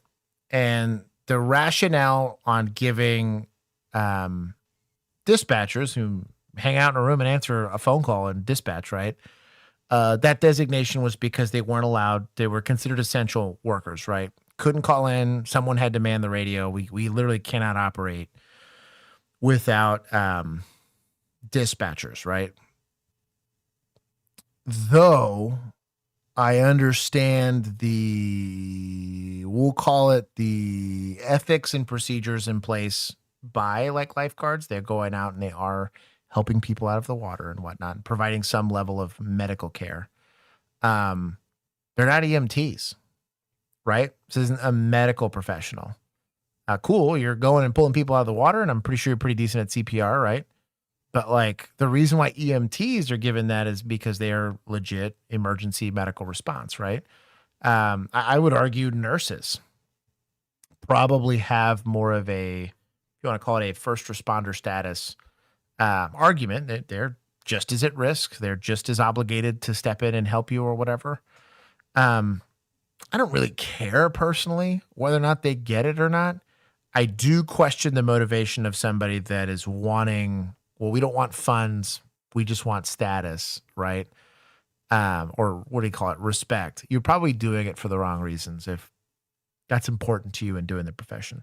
If it was about funds, I could see that. Like maybe they wanted to get paid more, or there was life-saving equipment. Like they need boats, or they need vehicles. They need all-terrain vehicles, potentially helicopters. There's a lot of stuff that really the Coast Guard does for them, really and truly, and PD for that matter.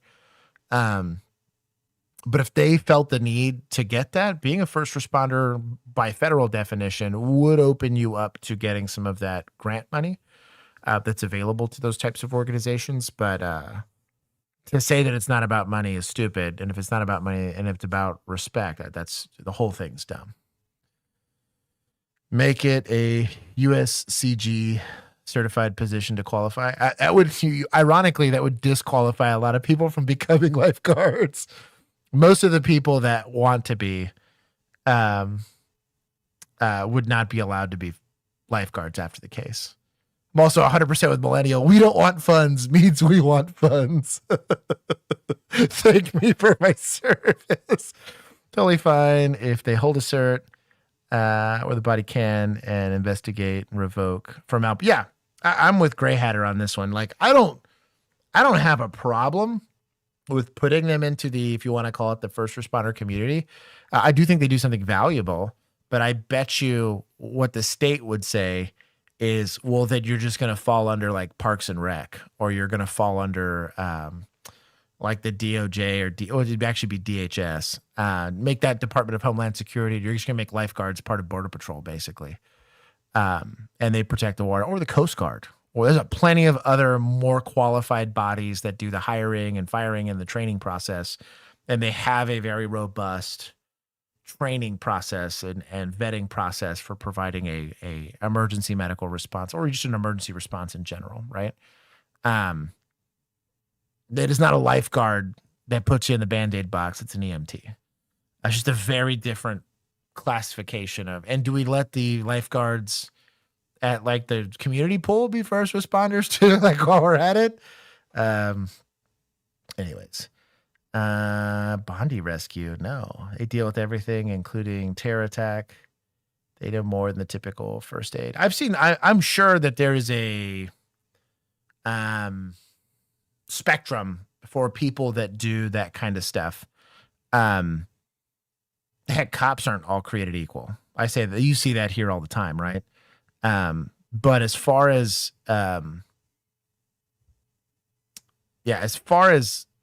like being because a first responder, air quotes, hard air quotes, and the reason why that's like a designation is because you're part of a licensing board. That licensing board is part of qualifying who can be there. There's additional background checks that have to go into that. There is funding associated with that, but you have to be considered like an essential service is kind of why. And a lot of times lifeguards are a courtesy by the beaches when they're privately owned. A lot of times when it's like a public beach, there'll be a lot of times like, hey, there's no lifeguard on duty. You would have to have like 24-hour lifeguard duty status. And there's a lot of stuff that goes into that, which is why I don't think they really actually fit that criteria. Pest control is a scam. I'm sure in some places it is. That's kind of wild that DHS recognizes pest control as an essential service. Good on them. Pest control is important in certain circumstances, but city employees, that makes sense. Yeah, caffeinated gets it. Brett, chill. Without lifeguards, people die. The resolution waiting to be voted on by the House of Representatives aims to give lifeguards the official designation of emergency response providers. Giuchetti says if it passes, open water lifeguards could be afforded the same benefits as other first responders in their state. It's line of duty death benefits. Another aspect of it is the mental health issue. If a lifeguard has some type of mental health issue, some type of PTSD from an on-the-job response, as a first responder, a recognized first responder, now they have coverage. New Jersey and Hawaii already ahead of the curve. Both states officially recognizing lifeguards as first responders in the last few months. The lifeguards of Jones Beach risking it all for a change. We love our jobs and we love what we do. We love protecting the public. Lifeguards around the United States and around the world have one goal in mind: to make sure that everyone that visits the beach comes home from the beach. A push for recognition from coast to coast. We thank you for watching, and remember, stay updated on. It's a big nothing burger for me, but I'm also pretty jaded, and I'm like, I don't know. Doesn't PD count as best? Back chill. Post-traumatic beaching disorder, 100%.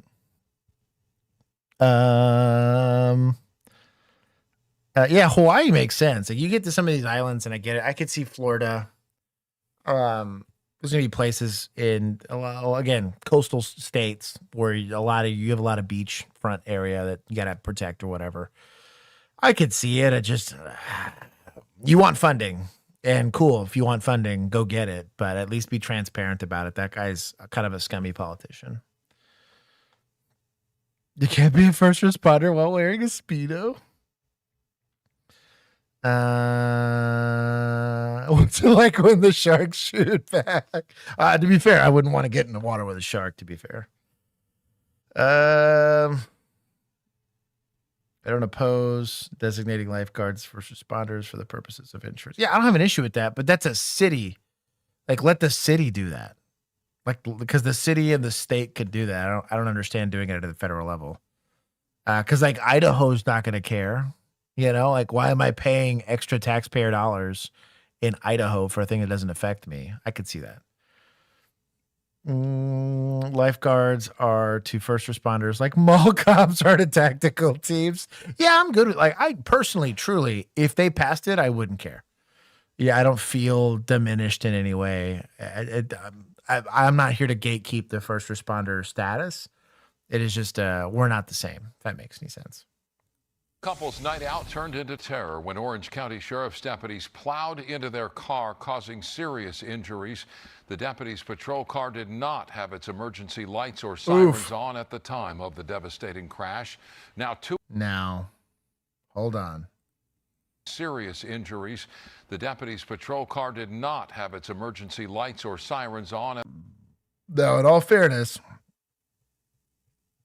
if he wasn't going above the speed limit,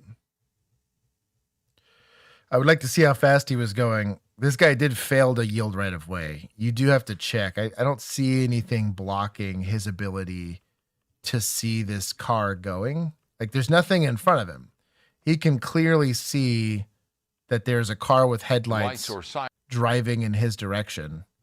So this is a little more gray. Normally I get pissed when I see accidents like this, and you're still going to be held responsible as a police officer, right? Like, operating an emergency vehicle. But if he's not operating in an emergency capacity, he's just driving. This just seems like this guy's an idiot and pulled in front of him. Sirens on at the time of the devastating crash.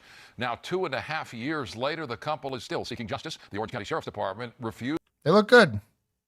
I think they look good. Refuses to accept full responsibility for the crash. Carlos Salcedo is live in the KTLA News Center with the latest on the heartbreaking case. Carlos? Micah, Cher, attorneys for the plaintiffs are calling the deputies' actions reckless, saying this was a preventable collision.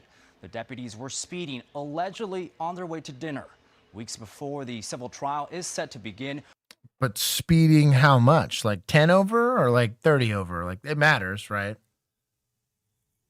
In the state of Texas now, generally the state's going to take responsibility anytime a city vehicle or a agency vehicle is involved in a car accident, but Texas is an at-fault state.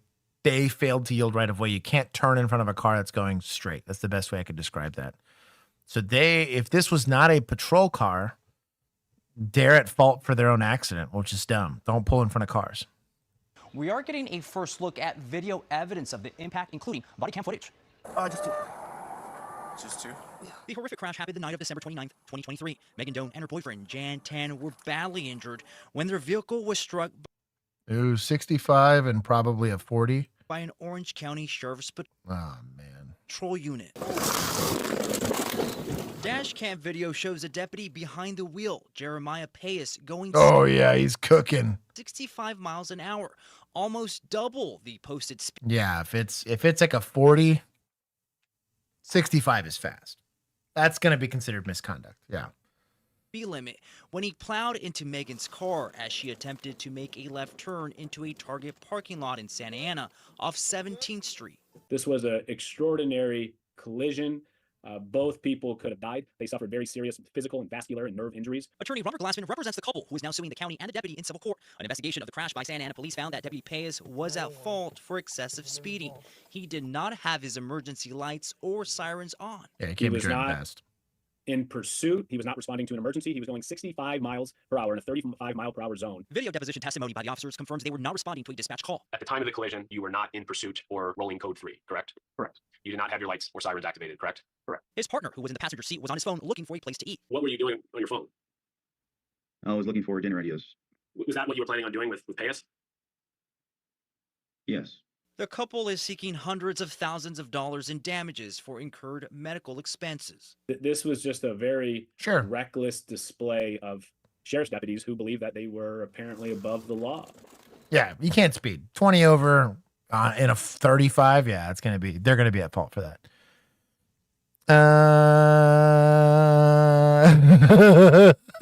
Caffeinated. Yeah, 65 and a 35 is going to be excessive. They're going to be held liable for that because that's misconduct, right? You're not supposed to be operating a motor vehicle that way.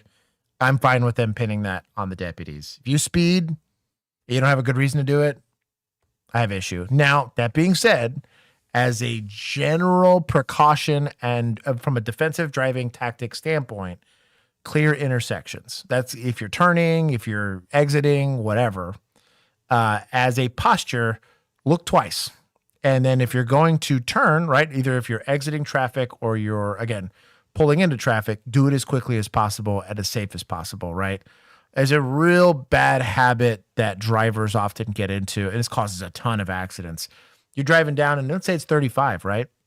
And you're exiting to get into a parking lot, and you slow down to 2 miles per hour to exit. Well, you're going from driving to stopped almost in a lane of traffic, right? Which can potentially cause a rear end accident. And then the same is true when they're getting on to income to like leaving a parking lot to get either on an on-ramp to a highway or a regular roadway. And again, everyone else is going like 40 miles per hour and you start at 5 and take your sweet time to get to the speed limit. I'm not saying you got to book it and slam on the gas, but like try to meet the flow of traffic as quickly as you can, just from a safety standpoint. And then especially when you're turning, you're doing a 90-degree turn in front of traffic, get through that as quickly as you can because you minimize the exposure. You are being perpendicular to traffic. It's really, really dangerous. So anyways, also using turn signals is important. People care about wheel lights? No.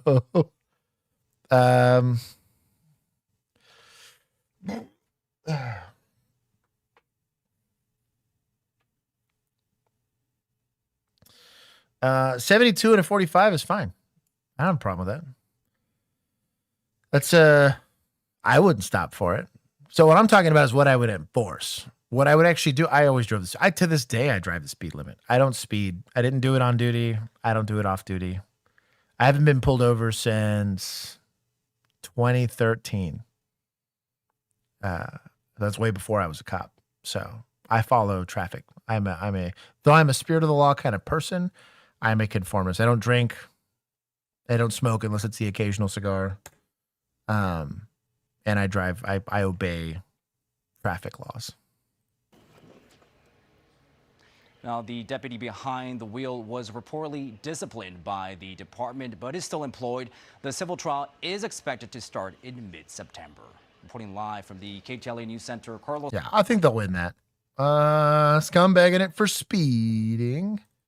We'll take some points from deputies here. Don't be speeding and causing accidents. I'm not going to take anything from society. I think it's good. It was a vehicle collision. There was no malice involved in this, but scumbagging it on the deputy side of it. Gold star, exactly. Means hundreds of thousands of dollars. Yes. Aren't you from Texas? Ain't no way you go the highway speed limit. Yeah. What a hurry am I in? What hurry do I have to be in? How do you get your ambulance up to 92? A trooper. That's amazing. How much would the couple receive? I mean, if they're having to cover medical bills, very little of that. I mean, they would get it, but they'd have to spend it. Last time I got pulled over, the trooper let me go once he realized it was a government dump truck. Tweaky, no. You got to remember, God's watching me. That's who I'm worried about. I don't care about law enforcement. This image shows 2 guns on the roof of a vehicle as a deputy rushes into a Walmart to apprehend a driver who's wanted on aggravated assault. Oh, that's sketchy.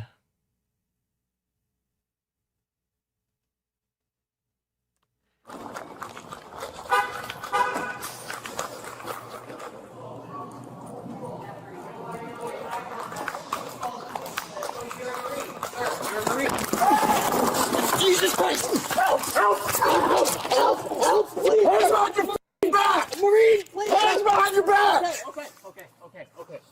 Oh, his little Wolverine tat is cool. Maureen, please don't. Hands behind your back! Yes, sir. Don't kill me. Don't kill me. I won't use my belt as a weapon. I won't use my tempo karate as a weapon. His karate. I won't use my judo as a weapon. Ma'am, thank you. Okay.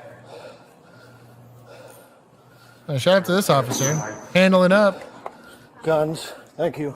Please. Over here. Go to my white truck. Yes, sir. White truck. Want me to lay on the hood? Yes. Okay.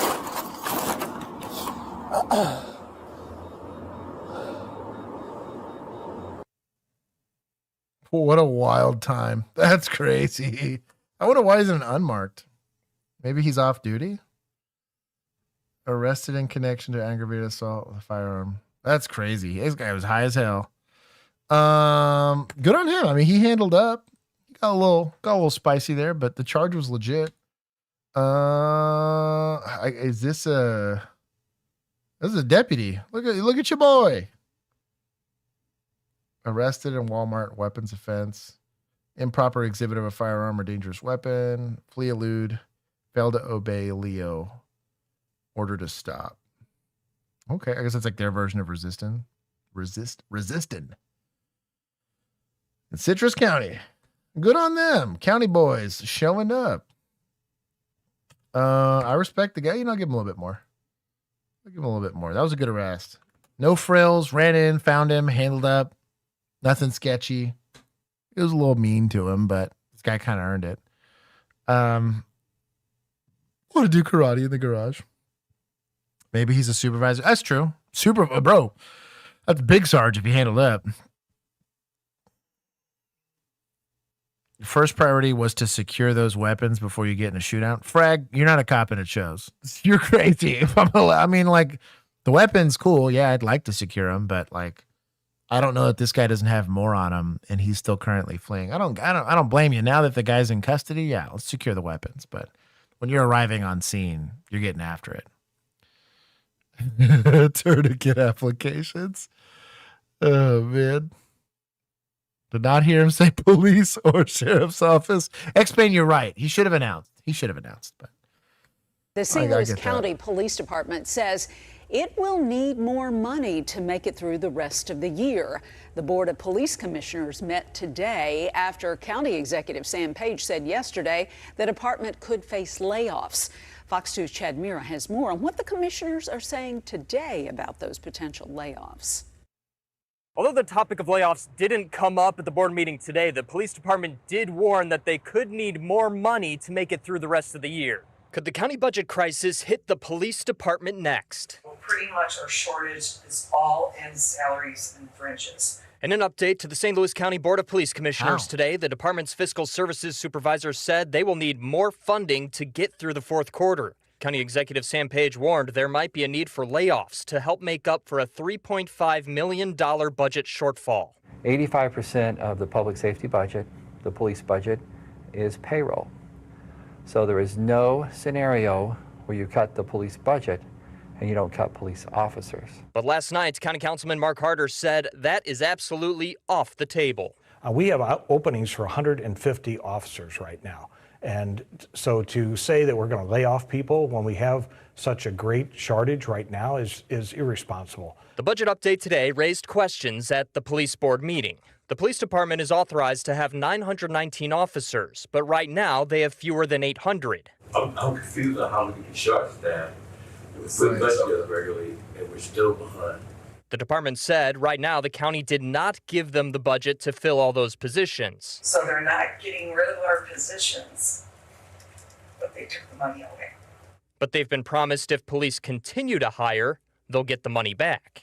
The money is there. The council has to release it so we can use it to fund the police department. Page says RAM settlement funds can be used as a short-term fix, but this problem won't go away in the new year. We need to use those in. Sorry, I have a kitty cat. She's a very happy cat right now. I don't know if y'all can hear her purring, but okay, cat. Okay, cat.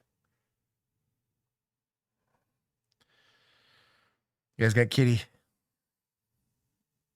There was another video about this, Josh, but I left it out for time.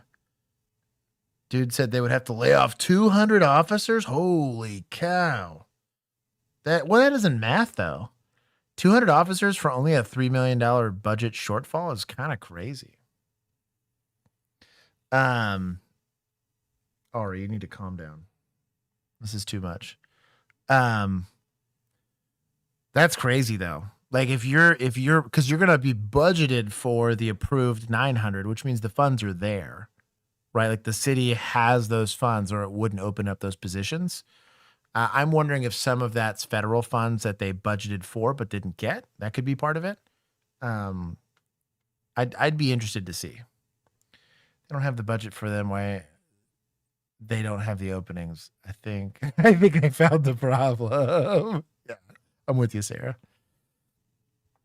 Bill settlement funds to patch Time this for for a year a or bake two, sale. and then we need a new source of revenue like every other local government does. The police department says it has a meeting lined up with county officials to talk about the budget coming up next week. Reporting in Clayton, Chad Mira, Fox 2 News.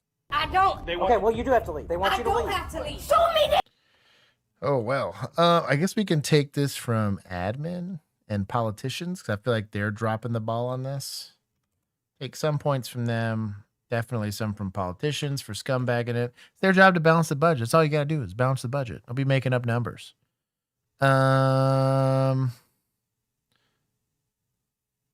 More kitty. I will see if she's okay with it. She's in a very good mood.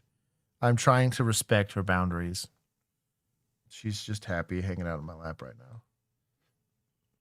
Okay, we're going to let some of this play a little bit in case you like OT messing things up. Brandon, I could see that. I could definitely see OT jacking up that cost, but that still shouldn't be the case. Show me! Show me there! On June 21st, police were called to a gym after a disorderly woman set up a sleeping bag inside and refused to leave. When officers try removing her, she becomes hostile and combative, forcing officers to take her down. Still here? Criminal trespass so call. she slipped outside the building from 10:30 to when I opened the doors up this morning at 7. She scared the crap out of me. So she was in the bathroom, she showered, she was in there for 3 hours, then she's been wandering the building, she's not on any equipment. I went in the locker room to ask her to leave. She's laying on the bench with her sleeping bag, sleeping. She's still here? Yeah, so I want her trespass. She does have a locker here. Okay. She needs to clear out her locker, too, and be gone. Hey, freaking writer. So in America, you do have the right to refuse service, even if she was a paying customer. If they want you gone, they can ask you to be gone. Police don't really get into whether it's like kosher for you to do that, like for your whatever your rationale is going to be. So it's a private business. You're going to enforce property rights, right? I would push for criminal trespass first, and then it's ask, tell, make on that. That's what sucks. I will let chat decide for a second. Can you compel her to identify herself for just a criminal trespass warning? I'll let y'all guys discuss it for a second, and then I'll tell you yes or no. But when we confront her, she got very agitated. Yeah, it's okay. We'll get her out of here one way or another. Come on, Daniel. How did you know what my name is? Do you know How do you know You got a what locker? my name is? Do you got a locker? How did you know what my name was? Do you got a locker? How did So I would just answer the question if it helps de-escalate. It's a good, just, hey, they told me what your name was. you know what my name was? Y'all keep It doesn't following matter. me. You Stop can't be in here following right me. now. How can I not be up in here? Danielle, listen, stop yelling. How can I not be in They're here? closed. No, they not. They don't They're close closed. it till 5. They want you trespassing. Doesn't matter. They refuse your service. No, they didn't. Okay, well, She you're gonna did. leave. You gotta leave. Okay? I don't. Where's your locker? Where's your locker? I don't. Okay, well, you do have to leave. They want I you to don't leave. have to leave. Okay, well, yes, you do. No, I don't. We can sit here and argue about it all day, but at the end of the day, you're leaving. I'm going Don't to do do it. it. Show me then. Show me. Do not. Show me then. All right, listen. Knock it. Danielle, stop. Why are you doing this? Why are you doing this? Knock it off. Why are you doing this? Y'all feeling my face. What are you doing? Stop. Okay, so we got some clues here. Let's see if anyone said yes or no. You're bad at this. Yes. No, you cannot. No, you said no last week, Liz Barnes. You're locked in. Talks amongst yourselves. No. Gray Hatter. You're learning here. It's a learning moment. So in a criminal trespass warning, you have not actually charged them with a crime. What you've told them to do is you've notified them that they have to leave the property or they'll commit a crime, which means they're actually technically not even lawfully detained. However, a continuance of their presence there then becomes criminal trespass. Without a articulable crime, you cannot compel someone for an ID. The really important distinction, you're going to want to put them in the CT log. They don't give you a name and date of birth. Too bad. You can't use force to compel an ID out of somebody unless they've committed a crime. That is a staple of the Constitution. There's a lot of officers that get that wrong, and I've seen this happen multiple times on stream. That is a good way to get sued because you have to have a legal precedence for it, and there is not a single case that is going to support you compelling someone to identify themselves without an articulable crime. Typically, they'll hit them with resisting at that point. But I pay attention. Let's go. So her refusal to leave, as I said before, made her criminally trespass, right? I told her she had to leave. It would have been nicer for them to have an actual staffer issue that, hey, I'm a representative here from the staff. You're no longer allowed to be here. They've done that in the presence of a police officer. At least in Texas, that's the criteria for issuing a trespass warning. If she refuses to leave at that point, she is now criminally trespassing in my presence as an officer. I can arrest her right then and there. Then you now have resisting with violence or without violence. We'll see. Behind your back. It's important. Stop. What are you doing? Knock it off. Y'all will not take my strength from me. Yeah, for trespass warning, specifically the warning side of it, you cannot compel ID. For the actual criminal trespass, yes, you'll compel all the IDs you want because she's going to jail. Stop. Brett gets it. You know what this means? You good? We're good now. We're good. We're not trying to do all this to you, but you're not helping us here. Get off of me. Good job. No punches, no kicks, no mace, no taser. They just went hands on and handled up, and they didn't hurt her. That's good so far. Off of me. Don't let this stone. Double locking. Okay. Good job. All right, relax. Let me go. Relax. Let me go. No, 'Cause not I don't now. need my script. Did she square I up don't with you? need y'all. She kind of squared up with you. She's gonna hit you? Yeah. That's all. That's ag Get out from me. Okay. It's not ag assault. It's assault on a Leo, but maybe. I wouldn't have charged her. We're taking her for criminal trespass. Knock it off. No. No. Completely unnecessary. No. It's not. Yes, it was. No, it's not. Get off of me. Should I lock her hand and everything? Knock it off. Knock it off. Get off of me. Get off of me. If you act right, maybe we will. But you're not acting right. Get off of me. A very now common we're call. Squad. But you're not acting right. Come on, Danielle. No. There's no reason for it. Stop. Stop kicking. I think, that's everything. We've got one for ag assault at this point, and criminal trespass. She refused to leave. Probably gonna. Can we take her county, please? Because I want to bust you in your fucking face. I do. I want to Now that would be retaliation. bust you in your fucking face. Let him know we got one that's combative. Get out. What, do you have reparation? Give him the squad. Give him the squad. You can calm down and act right. Watch out. Be careful with the breath. Right, just that's okay. Don't worry about it right now. You need to relax. You need to relax. Works every time. Stop it. Well, she got one cuff off. Stop it. You'll get charged with another. I don't give a Knock it off. We're going to stop and spray you with OSB spray. I don't care. You're going to care when you get sprayed. I don't give a Now she's going to get charged with escape here, at least in some states. If she got out of the handcuffs, it is an attempt to get out, right? You want to get f***ing sprayed with OC spray? Spray me, bitch! She got her handcuffs off, her. Spray me! Spray me! Spray me! Spray me! Spray me! Because I'm tired of y'all! Stop following I would just drive. She's stuck back there. me! Stop following me! I keep saying it! Don't follow me! To tell y'all motherfucking lies! Stop following me! Knock it off! Stop following me! Knock it Stop off! following me! Stop! Stop following me! Knock it off! Stop following me! Knock it the fuck off! You're going back to cuffs.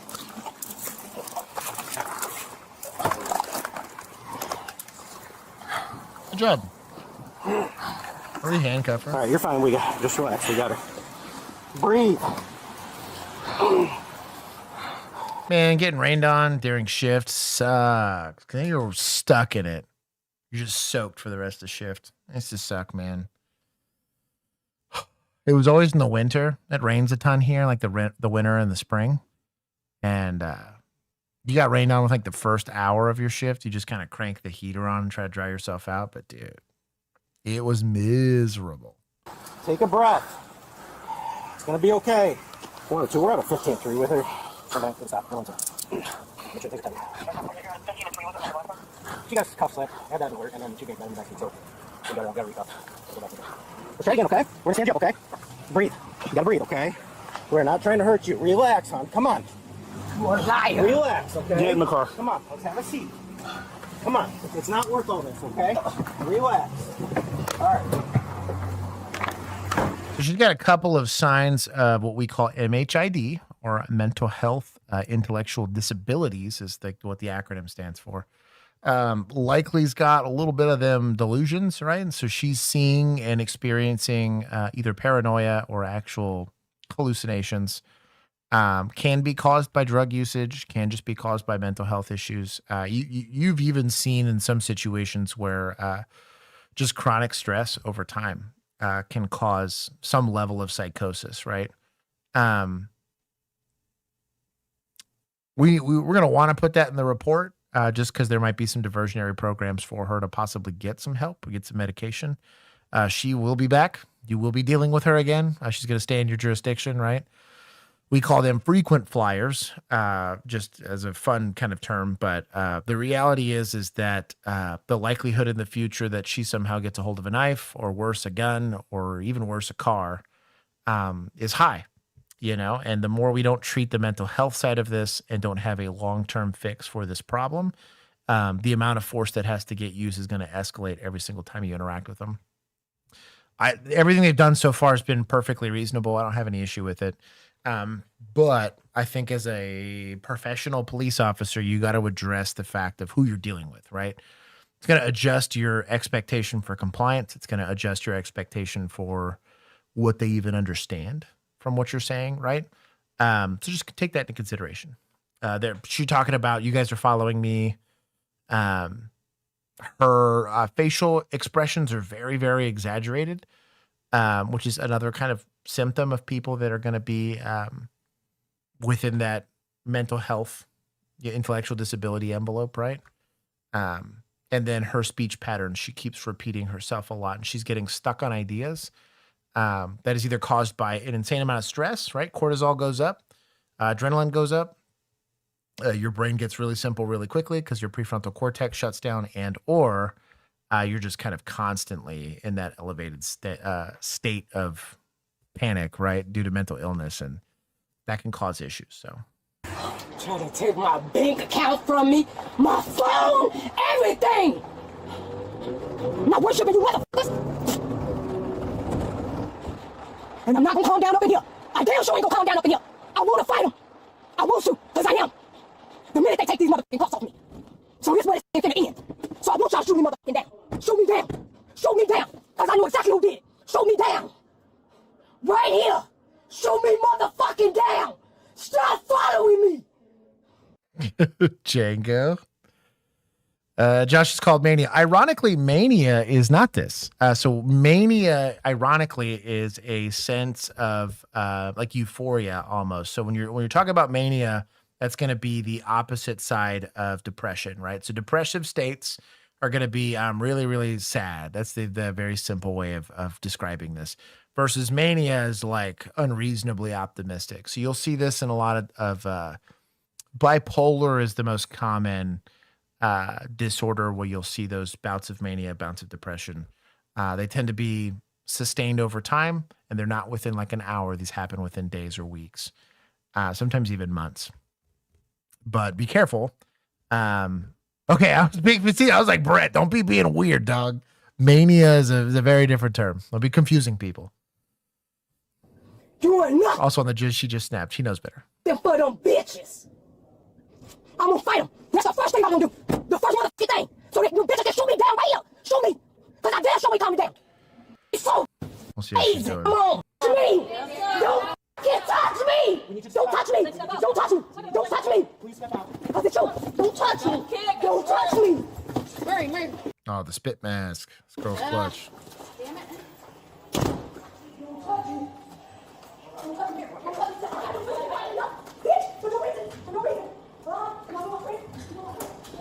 The suspect faces charges for criminal trespassing, disorderly conduct, resisting arrest, and battery on an officer. If you enjoyed this video... Yeah, most of that's probably going to be deferred. I thought they did great, to be honest. They didn't use too much force. I think they started to recognize that she was not neurotypical, as well we'll say, right? And hopefully they took some precautions. The spit mask is a really good one.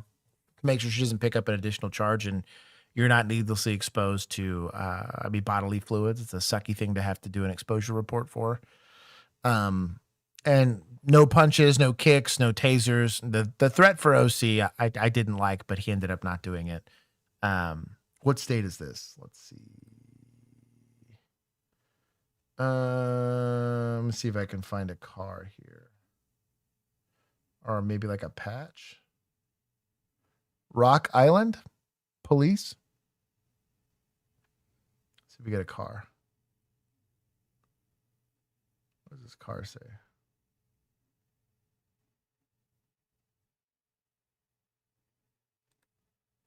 Yeah, Rock Island Police. I don't know where that is. It's more borderline personality. Definitely not mania. I could see borderline.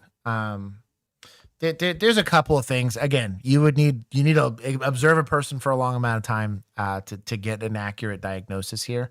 But what you're experiencing there, specifically, if we want to put a name or a face on it, is going to be some level of psychosis or delusion, right? That she believes that these officers are out to get her. She's being very confrontational. She's at the very minimum an agitated state. Some people can get this way when they're drunk. You'd be surprised. Some people just being a little ignorant can be the case too. I can look it up. Zachy, I appreciate it. Illinois. Good old Illinois. That tracks.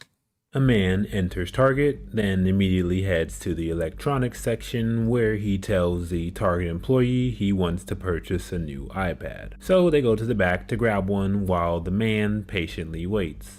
The Target employee returns with the new unpurchased iPad, and for a moment they look at it together before the shoplifter abruptly snatches it and makes a run for it, while the worker holds on for dear life, and then the suspect hits a spin move, breaks free, and then sprints towards the store entrance. Finally, he reaches the parking lot and then randomly chooses a direction to flee. Unlucky for him, an officer actually happens to be in the parking lot and immediately chases him as he runs towards other nearby businesses hot on his trail with his taser deployed. He gets a clear shot, aims, and then fires, no way. but can't tell if he hit the shoplifter. The audio comes on in a second, but this is what body camera captures. No way you hit that.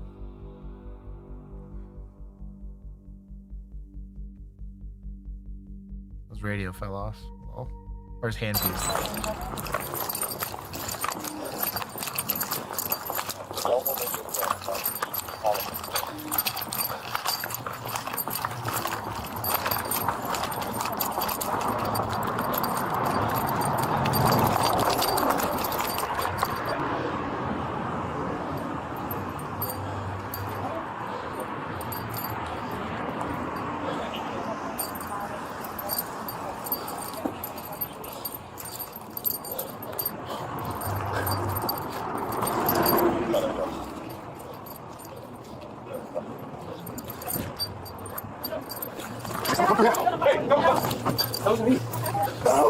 That wasn't me. Turn around.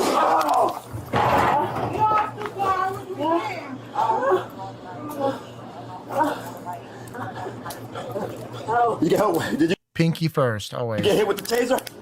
Huh? You hit me, Lord. Oh, that is. He placed those on all jacked up.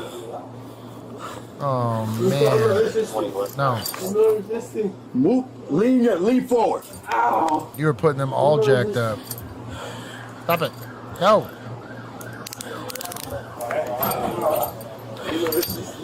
I know it hurts. That's crazy. I'm not resisting, sir. Can you throw anything here? Will you drop anything? No. Get up. Ow!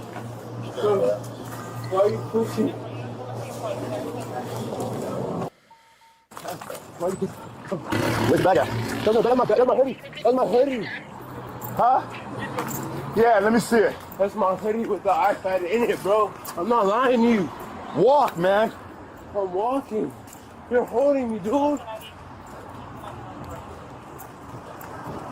That's why I was asking, did you drop anything in there? I said my jacket, I could pack. Take it in my pants, please. I'm not going nowhere. Roll my pen. I'm not going no fucking way. That's it? Yes. Bro, I can't walk, I'm sorry. I can't. Dude. Please. God, bro. I'm cooperating with you. Walk, man. 1990. Yeah, clear. I'm sorry, go ahead. Zone 2. Yeah, clear. Walk, man. I'm walking, bro. You're trying to bully me. Move, man. Escort him. You need to be escort. So escorting means you're going to have hands on the individual and physically move him. He could run at any time. This is objectively stupid. Walk. Bro. Yeah, come on, keep it out. I ain't picking nothing up. Bro, come on. Move, man. Are you on District 2? Go ahead. This is Officer Desire. I retrieve the iPad, and I got the suspect. Walking back over right now. He's not running, bro. You're not gonna run because I caught you. Exactly. Exactly. So why are you trying to push me? Because you're walking super slow. I was running from you. Exactly. You're out of shape and you're younger than me. Like, I've been there 27 years. Okay, you have a different life, bro. Yeah. You know that.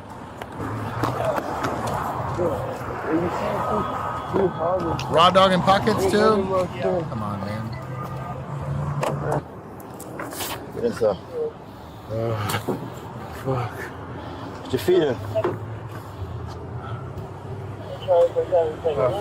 Put your feet in. Yes, sir. Hey, did I connect with you on that on the taser? Did it hit you? No. No, in no universe. Huh? It hit the iPad instead of you? And the back, I only felt the little spark. Huh? I only felt the little spark on the left, right, but it didn't hurt me. It didn't hurt. It hit you where? In the back where the iPad was in this arm, and you shot the iPad. So it didn't touch your skin? It didn't pierce your skin? No? You sure? All right, I know. All right. Why did you stop? Why you took off when I got by the bus stop? Instinct because you stole the iPad. You snatched it and ran. Dude. Do you read Miranda to this guy? Is catching the guy who ran with the iPad important? Sure. Catching the shoplifter is important. However, We don't have great chain of custody on the iPad. I mean, clearly you got him on camera stealing it. You managed to recover it reasonably within the area that you found the guy. He verbally admitted to it. But you can't continue to question him without applying a Miranda warning, right? He's effectively under arrest. And you're asking him about specific details pertaining to the shoplifting call. All of these, now you have enough physical evidence between the camera footage and actually finding the stolen iPad on him, right? But all of these statements are going to be inadmissible, so we're wasting our time here.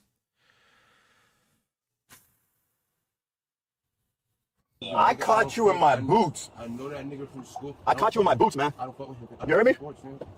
You're right. What's your first name? Vaden. Spell it. V-A-D as in J. As in what? D? As in J, yes. Okay. R. V-A-D-E-N, I meant. V-A-D-E-N. Hold on. E-N. See, that's why I asked you to take the time. I'm sorry, Vaden. Listen to what I'm saying.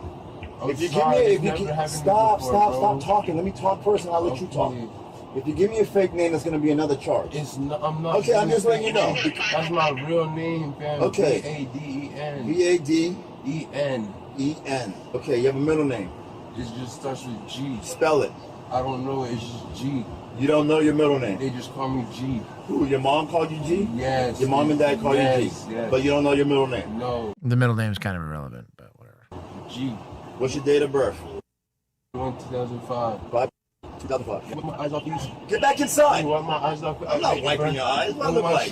Please, I'm not trying to be like that, bro. Fuck, bro, my eyes. Fuck, this shit ass. Oh, fuck. I just fucking plead. Damn, Broward police. I don't know nobody around here, bro. How you got down here? Broward County Sheriff's Office, that tracks. How you got down here? I told you I was stranded. No, but we took the bus.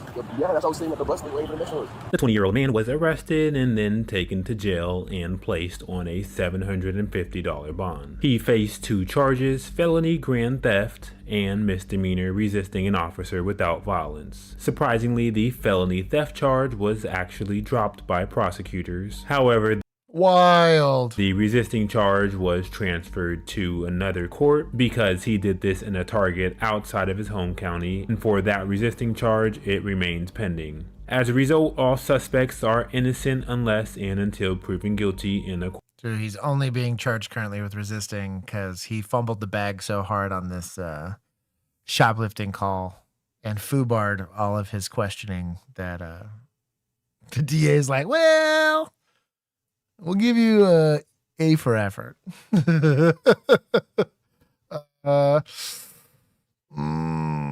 I'm actually I'm gonna take 5 just because of how messy it was, to be honest. It could have been done cleaner. Yes, cool, you caught him. He didn't really run that far. I don't know. The whole thing was dumb. He just high or tired? Cindy, I wish I could tell you. You'd be surprised. It's a real mixed bag out there in them streets. My middle name is G. G-E-E. I'm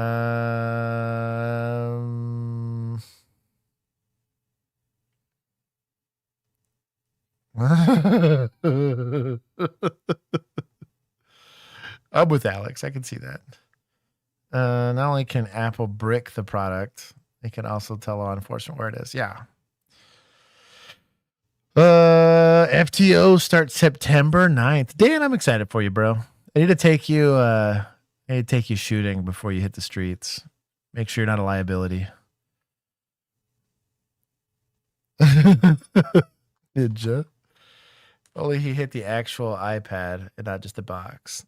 Best to wipe outright burn on the, yeah. Scared the hell out of Vietnamese family. Yeah, they did.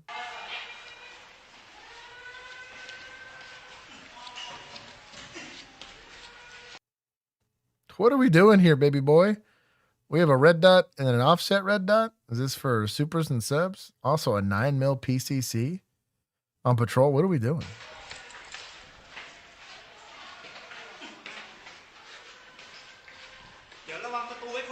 Oh, okay. This makes more sense. This is not stateside.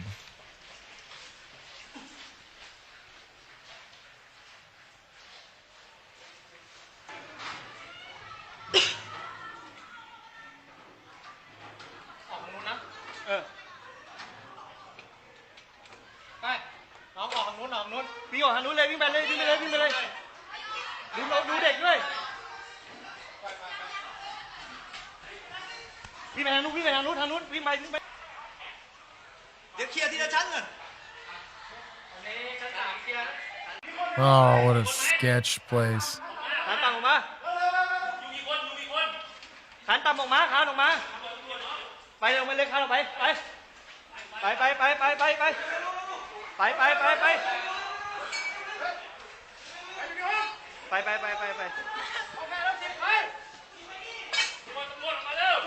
There's a lot of people in there. This is a school? This is a school. Okay, I was like, man, there's a lot of people in there.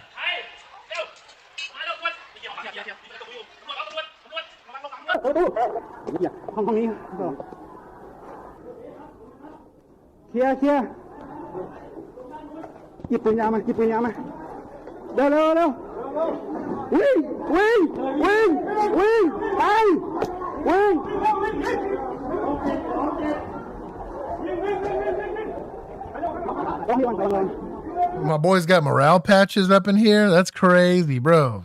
Thailand be doing it different, or Vietnam, wherever we're at. What did it say it was? Thailand. Yeah, that's crazy. Just straight up morale patches.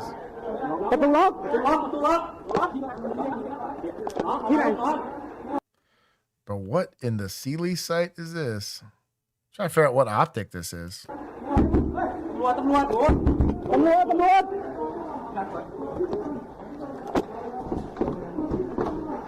Bro, what are we doing here?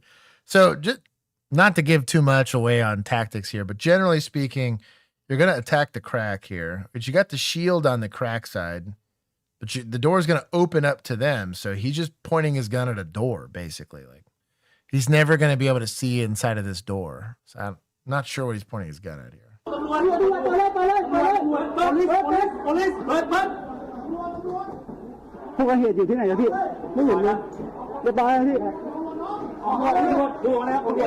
you pointing your gun to?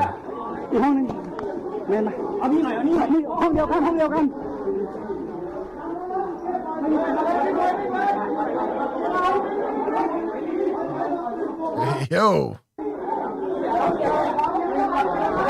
Holy crossfire.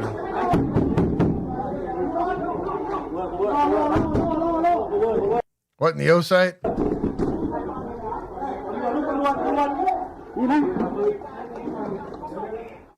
That's crazy.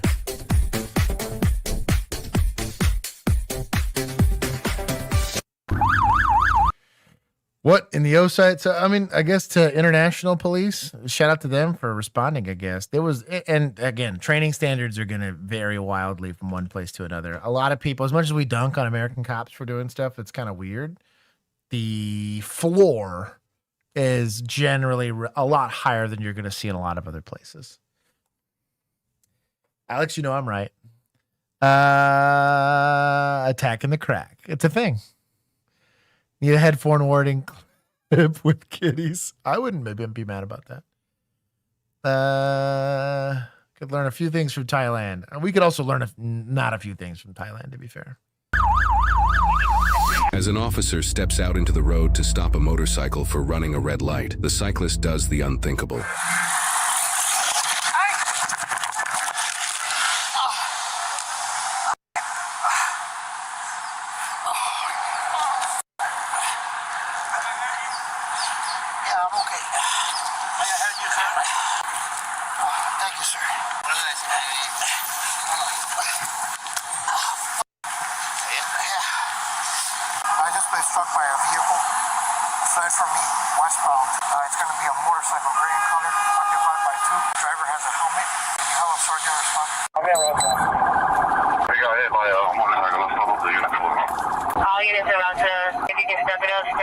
While officers search the surrounding area for the suspects, more officers who arrive on the scene of the crime. Everybody's got a radio in their hand like a bunch of dweebs.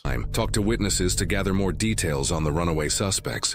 Hit him, they almost fell off their bike, got situated, it was a guy and a girl on the back, and they had a little... So it was a guy and a girl on that one, was it a scooter or was it a motorcycle? No, it was a motorcycle. What color was it? It was a motorcycle, black, I think. No helmet, Did the guy have a helmet? I can't recall if he had a helmet on. Okay, give me 1 second. Wait 1 second. 9-6. We realize that it's a black motorcycle with a male and a rider, female. He's great. I can't recall if he... Great. Poor old timer.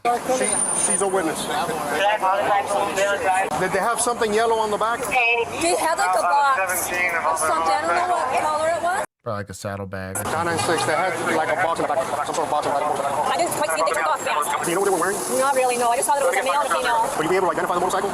Maybe I could. I think the female had a white shirt on. 996. The female possibly had a white shirt on, and the female did not have a helmet. Officers in the surrounding area do locate a male and female on a motorcycle. Before initiating a traffic stop, they give their description to see if it matches the witness's account. Stop over here. Some of the entire thing. She saw Guzman coming out to the street, trying to stop it. The motorcycle hits them. They almost fall off the motorcycle, and they just kept on going. The female white tight top.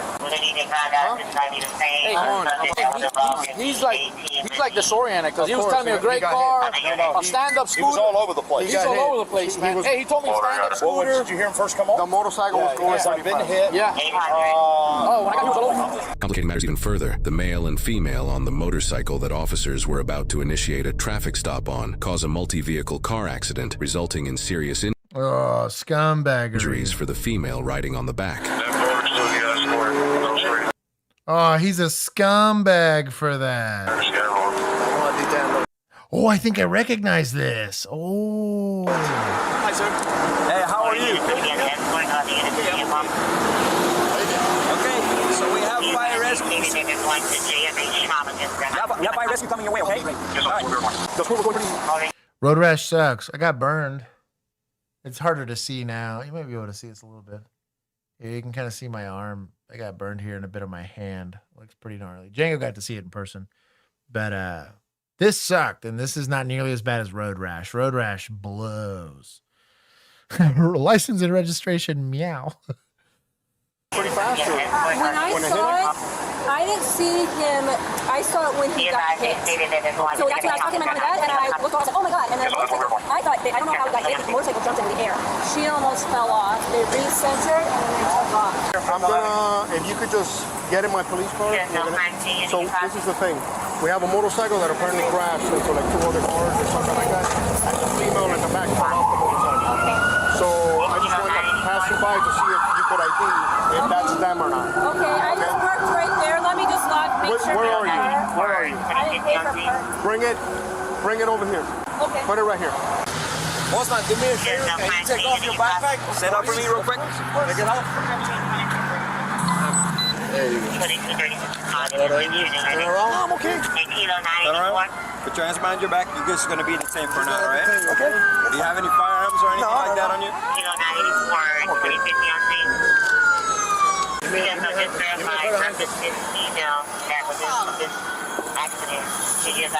Related to the hit and run versus the female not having on a motor helm. 2033 Yeah, that way you don't sit inside the cage, which is dirty.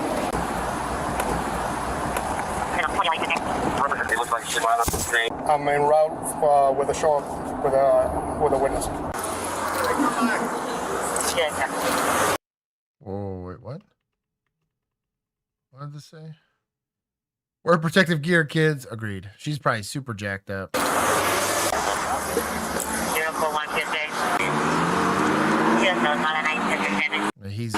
He's pretty jacked up too. Cecilio, ¿hay alguna pistola o algo aquí? ¿Alguna pistola o algo acá? Okay. Hey there, mommy, how you doing? Hey there, mommy, how you doing? Jeez. Oh, the Islanders are so wild. What's hurting you the most? Head, back pain? Okay, tell me what's on. El casco no te lo tenías puesto tú. Yo quité ahora. So she did have a helmet. She didn't lose consciousness. It's just the hip. She's just on with the hip. We're gonna take it over. We have to wait a little bit, okay? We have a unit coming over because they're possibly involved in a class involved in another homicide. Criminal. Yeah. Oh, okay.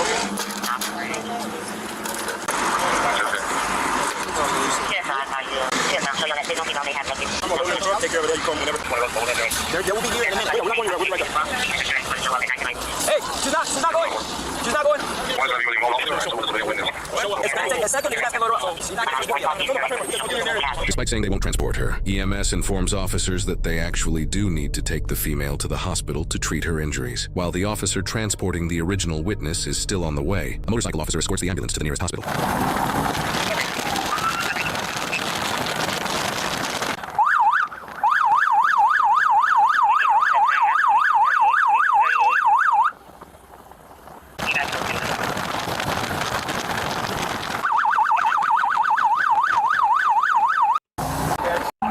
I need to watch this escort.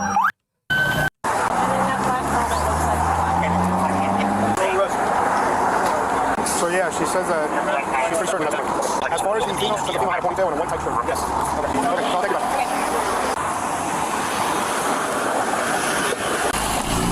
The male suspect was taken to the hospital for his road rash injuries. After medical clearance, an officer gets ready to transport him to jail. Stand in front of the PO. Stand right in front of there.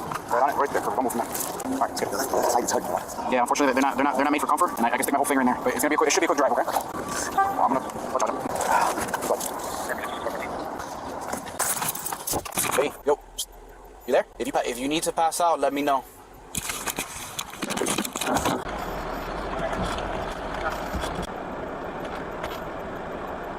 The face of regret. My hand is burning a lot.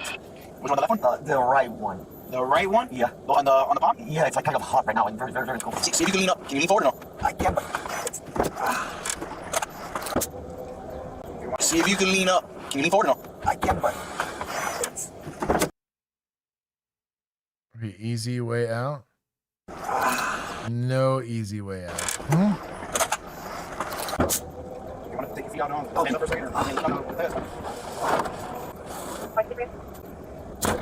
In addition to the witness identifying the male and female on the bike, bodycam footage of the moment the officer was run over by the motorcycle shows the same green shirt the male was wearing, the same black shorts, the same muscular build, as well as the same purple pants the injured female was wearing, confirming these were indeed the same people. The male suspect was identified as Armando Fogaza, a Floridian fitness influencer and bodybuilder born in Brazil. He's gained well over 700,000 followers on Instagram from videos he's posted of himself accomplishing large feats of strength, like crushing a watermelon with his bare hands, poking a hole in a Coke can, bending a hammer, and more. In one of his posts, he can actually be seen wearing the exact outfit with the green shirt and black shorts he had in the bodycam footage. Armando's wife, who was the female passenger with him, is also featured on his Instagram account. She was transported to a nearby hospital's trauma center and treated for her injuries. The officer who was run over by Armando was also transported to the hospital to be treated for fractured ribs, abrasions, and bruising throughout his entire body. After fleeing from the officer, Armando's wife later revealed to police that they were traveling between 80 and 100 miles an hour before they crashed into a vehicle, throwing her off the motorcycle. Police have stated that Armando also has no driver's license, only a Brazilian passport. Armando was charged with leaving the scene of a crash causing serious bodily injury, driving without a valid license causing serious injury, fleeing and eluding a law enforcement officer, reckless driving causing serious bodily injury, and aggravated battery on a law enforcement officer, totaling 5 felonies. He is also facing an immigration hold due to his charges. He is currently being held in the Turner Guilford Night Correctional Center with no bond. Court records indicate his trial is set for January 5th, 2026. While he hasn't yet been sentenced, depending on plea deals and concurrent versus consecutive sentencing, Armando could face up to 20 to 60 plus years in prison for his 5 felonies. He is innocent unless proven guilty in a court of law.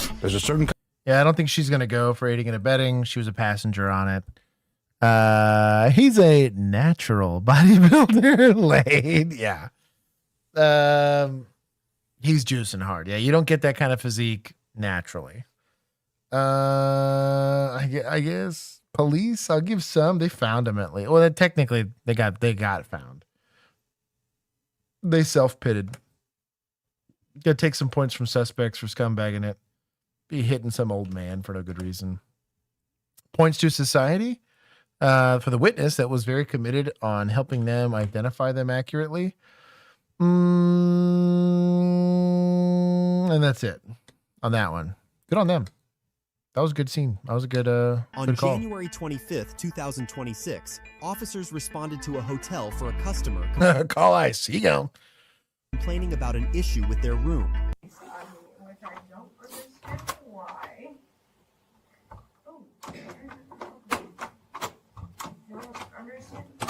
If there's a fire, Can you tell me the problem we have? I'm on the phone with corporate as well. You want me to see the problem? There's stuff all over here. It's nasty. Is that a cable outlet? That's not a cable. I think it's an old. That's like a phone. Yeah, That's like a phone jar or Because something. look, this is from last night. You smell it. Yeah, I see what's going on. Yeah, so they all been So it's only corporate to your best option. Yeah, They exactly. want you guys to It leave. doesn't matter. 'Cause they want you guys to leave. I mean, I'll leave, but I want to. Yeah, we don't leave you. He's telling me to come back on Monday. Document this and everything, and then go to corporate. Yeah, that's good. Then you can. Oh, so the hotel's calling because they want her gone. So I guess they're going to try to do the CT, which I guess they can, which is kind of scummy. But Deal with corporate, or even if you want to sue them or everything. But for the He was time, just going to give us another room. He told me he was going to give me my incidentals back. Why, I don't know.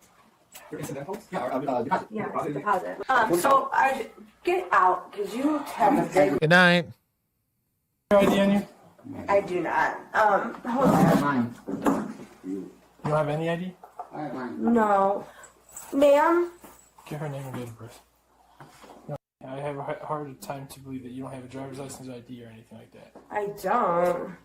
that's why I asked who's the room under. So even who's ID you give to the front desk?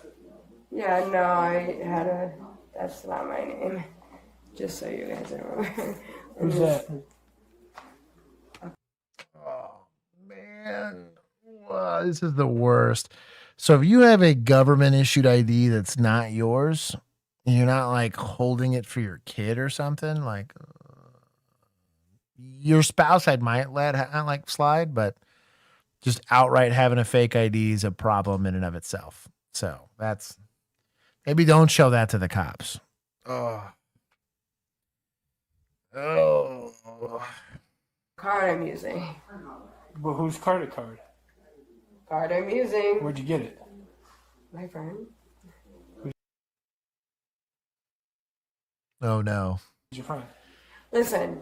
Okay. I don't know what the deal is Okay. or what you guys are Okay, coming at me for. so- You're not telling me, corporate lady, That's what because it's the not issue is. corporate's not my problem.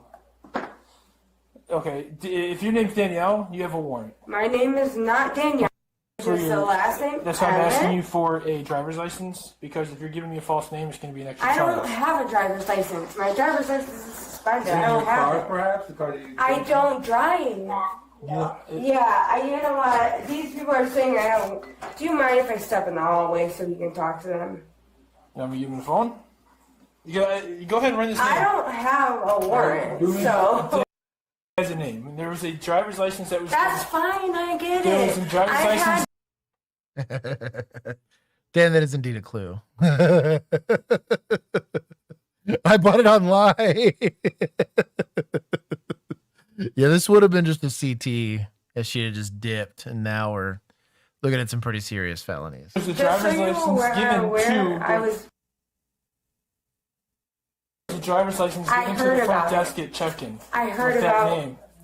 I heard about the accident that happened in Wilmette or Nobody's Skokie talking. or wherever Nobody's it was. talking about Well, that's what that warrant is for. that. Okay. It's not my warrant, but it's for someone's.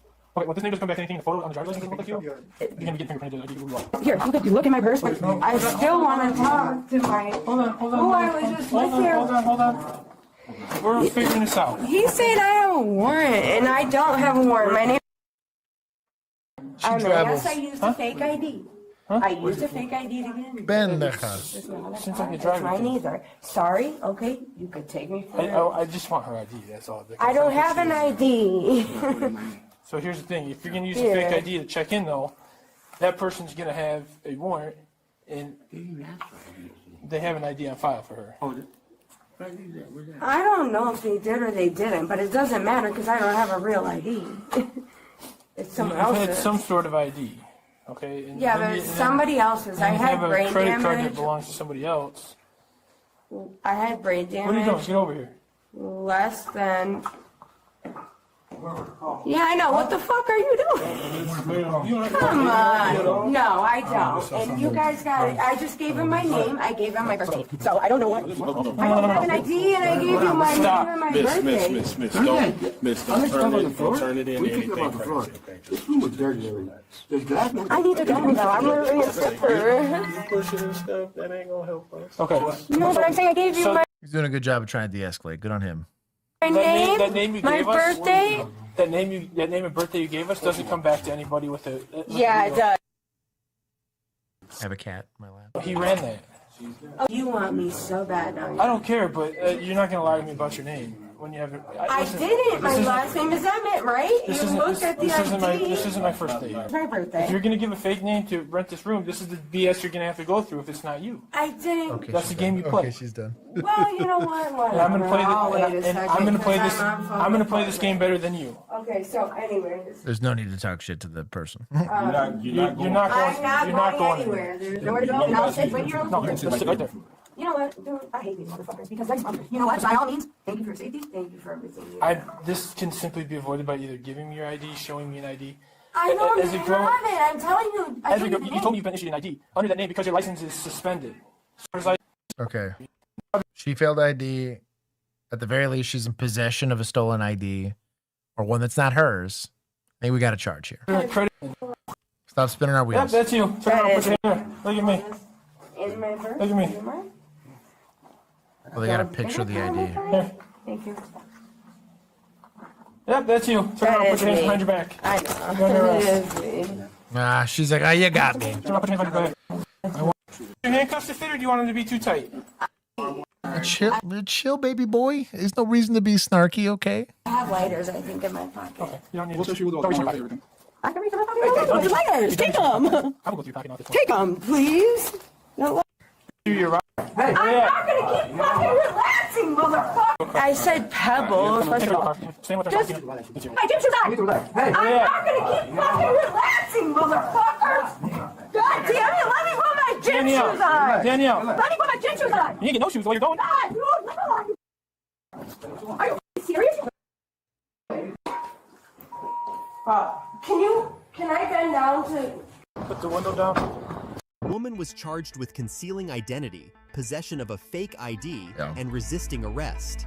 Thanks for viewing the... And they confirmed on the warrant. I've just taken her on the bad ID. Like, possession of a fake ID is enough in like all 50 states. I don't understand why it took so much longer. They would have just fingerprinted her and gotten her for the warrant while she was in custody. Like, this happens all the time where somebody John Doe's you. You take them to the jail, they do the fingerprints, like, oh, well, we can also add some warrants to that while they're at it. Like, that's dumb. I'm actually gonna take some points. It took them too long to figure all that out. That was a very not complicated call.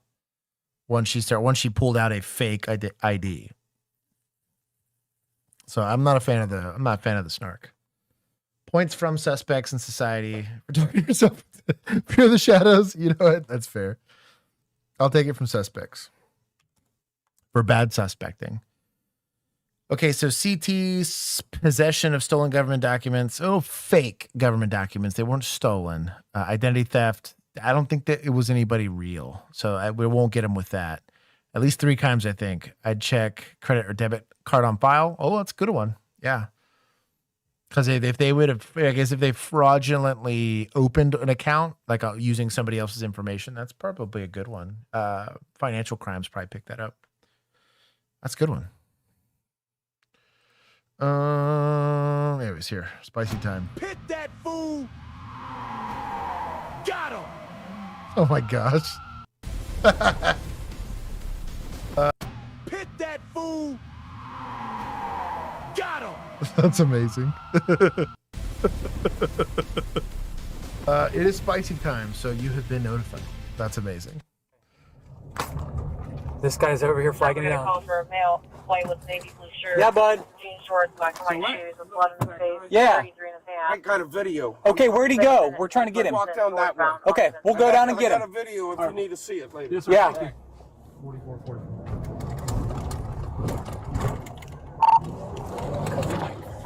140, can you air the suspect description one more time?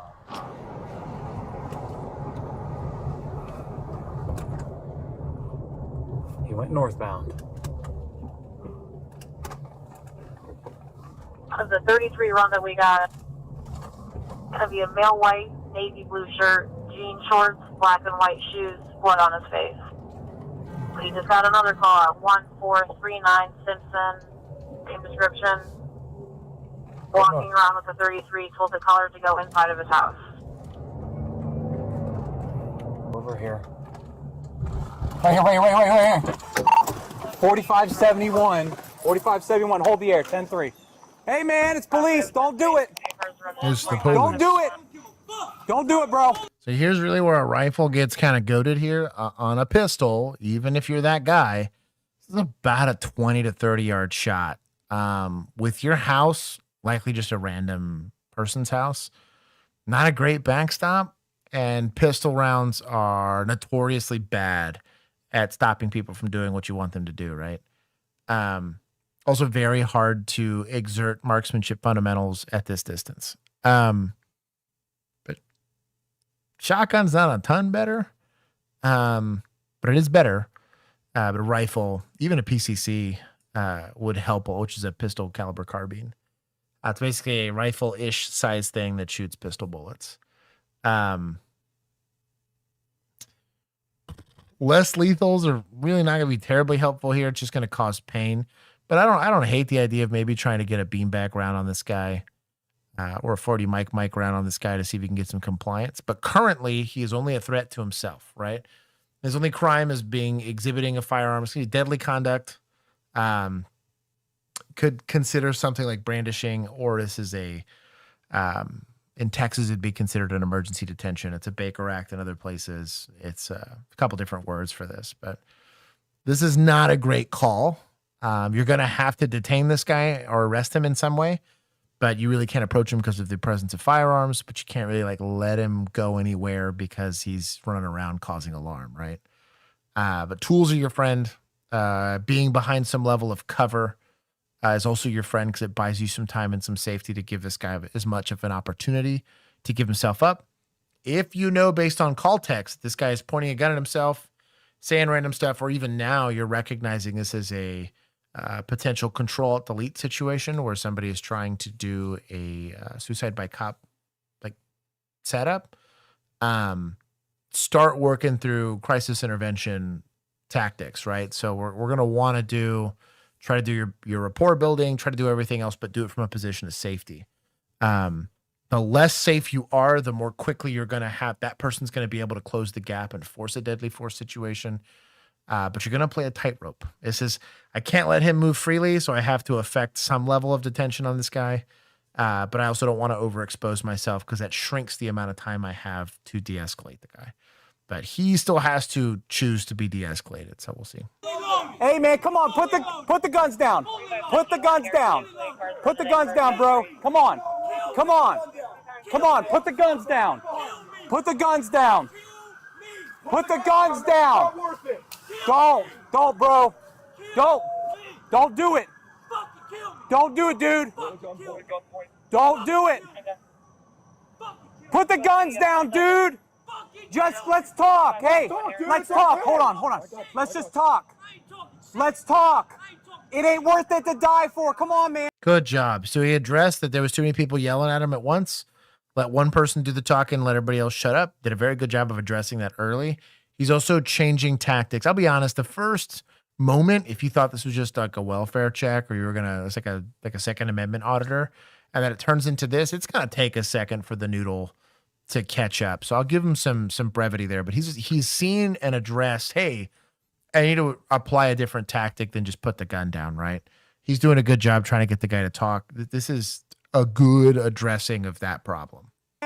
What's your name? What's your name? What's your name? This is pretty common. You're going to see this when you're trying to de-escalate. This is what the book of de-escalation says to do. What's your name? Let's talk. You know, can you please put the gun down? Calm voice, one person talking. This is textbook, exactly how you'd want to do it, but you have an uncooperative individual. Come on, dude. Don't do it. Don't do it, bro. Don't. Come on. Come on. Put the guns down so we can talk. The better backstop. Was he just shooting in the air? No, he wasn't shooting in the air. Like over here. Yeah. The call we got was that he shot in the air somewhere. But he was like, I mean, Don't have a rifle. How soon you got here, he was holding it up in the air like he was gonna shoot. If he shoots up in the air, we're gonna be in a bad spot. Okay, hold on. This is 1,900 hours. Let's see. Yeah, they've been out there like 10 or 15 minutes here. Oh, this is 1,800 hours. This is 1841. I mean, I don't know how soon you got here. He was holding up in the air like he was going to shoot. If he shoots up in the air, we're gonna be in a bad spot. Yeah, like about 20. They've been on scene almost 20 minutes, right? That point, ooh, I'm shocked he didn't take a round there. Keep that muzzle pointed in the same direction, please.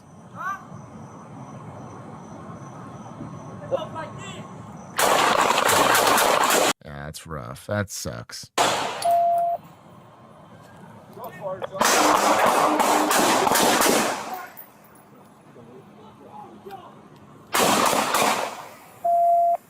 Oh, he's shooting back.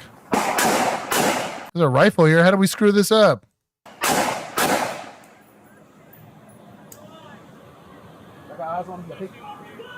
Drop the gun! Get him! He's still up here on our side! Drop the gun! Stay behind cover!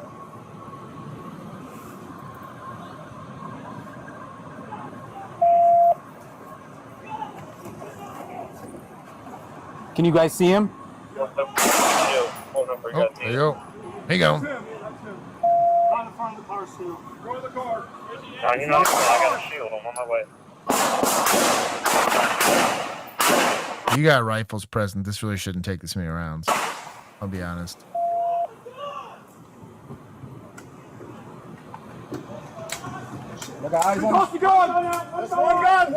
He just had a malfunction. So what happens in patrol rifles, this is actually something to, if you carry a patrol rifle, I'm going to give you some friendly advice. You need to be checking the top 2 or 3 rounds in your gun. What ends up happening is that, especially if you're topping your magazine off, if you're slamming your magazine into, your gun, the top round actually smacks into the bottom of your bolt, right? If you're not doing it on an open bolt. That slowly does that, bulges on a 223 round. You have the casing necks down, and then you have the projectile. On that bump where the casing necks down, you'll actually like cave that in. You will get a double feed almost guaranteed after like a round or two, or it's the first one that goes in, and it is a bad double feed. Like it'll be a stuck casing, double or triple feed. I've seen a triple feed come out of that. And it requires completely downing the gun to fix at times. Or worse, you're just slamming a bolt behind a bulged casing. And so when the round actually goes off, it's now stuck in the chamber, and then that's a dead gun. Just be really careful about, it's unique to patrol rifles because we end up chambering and unchambering that top round every single time. Just dump that round if you've had to chamber it more than once or twice. But check it from time to time. I'm saying hi to somebody. It's my birthday. Jesse, happy birthday. Draw us a wonderful illustration. I cannot. Yeah, shield up there. Keep your hands up! I can see him on the right, but go to the left. Go to the left. Go to the left. Hold back down here. Oh, let's make an arrest plan.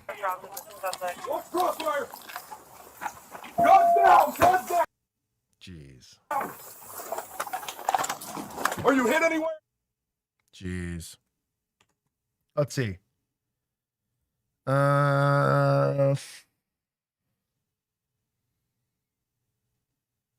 They described a man carrying guns and walked through a neighborhood. 20 minutes later, they located him. Both firearms yelling at officers. Was found on the standoff for more than 20 minutes. Pointing guns towards officers. Columbus police said that the guy fired at him.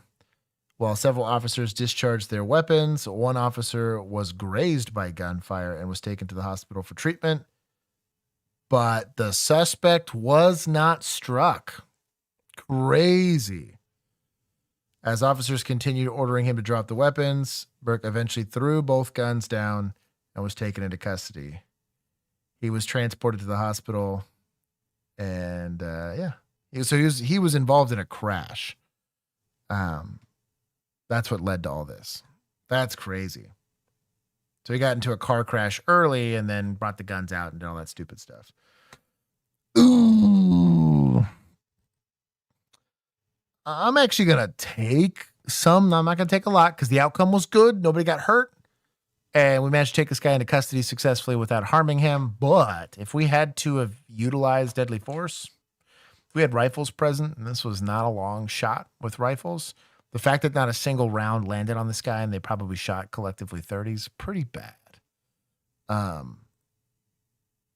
This is why I talk about weapon selection's important. Proficiency is kind of important. That's wild. R.I.P. Soccer Bob's car. What is it? Niramir Gaming? Did I say that correctly? Hello. Someone did get hurt. Well, one of the officers got grazed by gunfire. But yeah. Yeah, no hits. That's pretty wild. So if you have a rifle present, I'm a firm believer that once a rifle becomes present on the scene, that rifle should be the only lethal force getting used, especially if it's at distance. People need to start putting their guns up because now we're just sending rounds for fun, right? And not able to effectively put those rounds on target. The stream is only Josh. It is. Oh, another one. 641. 41. We put a 32 on my car and sent me to Super 8. And for another car to ride by with 41 for the 62-year-old male threatening suicide at the Super 8 motel. 44. 44, 10 for the caller looks like a third party. Said he's at a unknown room. Male by the name of Greg Tate, white male, 63 years old. Wearing a black shirt, taped shorts, black and white sneakers. Possibly came to the location on foot. And phone number can be on the property as well. 641-644, just be advised. The caller got a additional text from the husband saying that he split his wrist already. First copy, what was going on? 10-4. 41. 41. You start EMS, 7 10-4. Monroe County. This is Deputaz.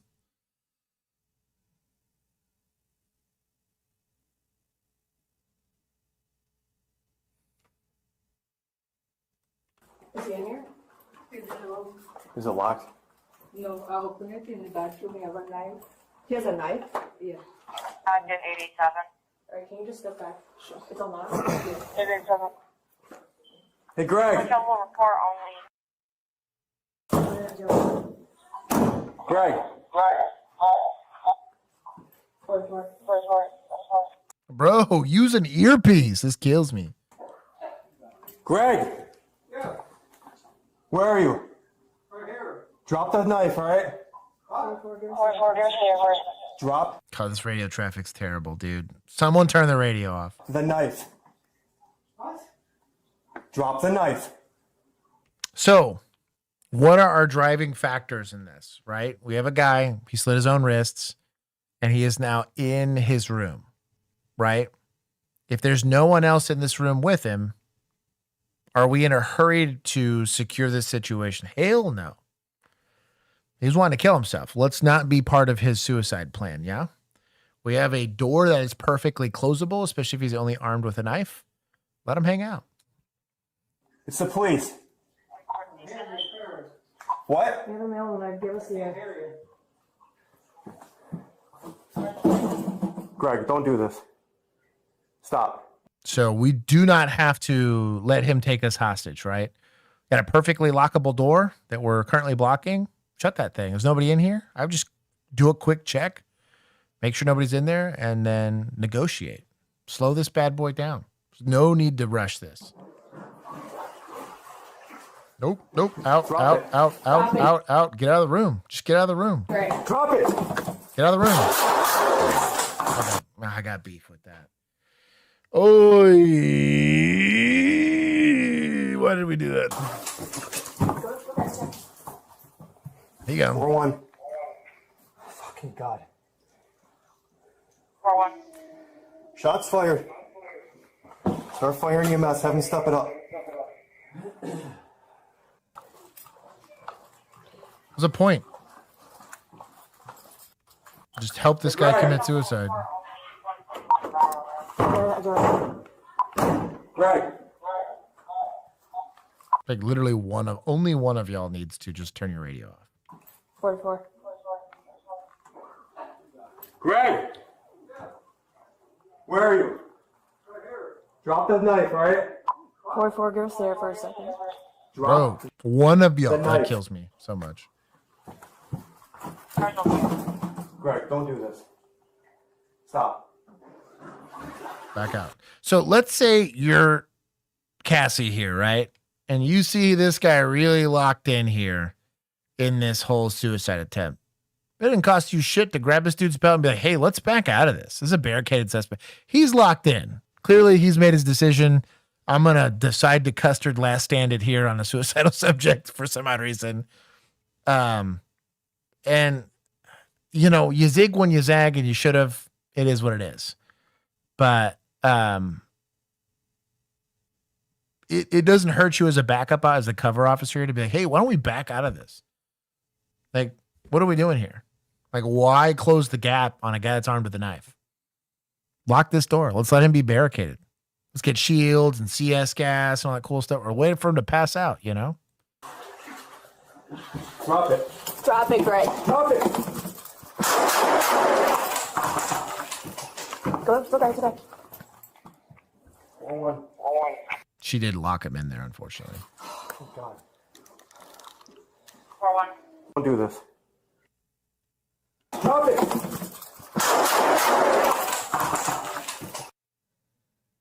Honestly, her rounds are super sketch.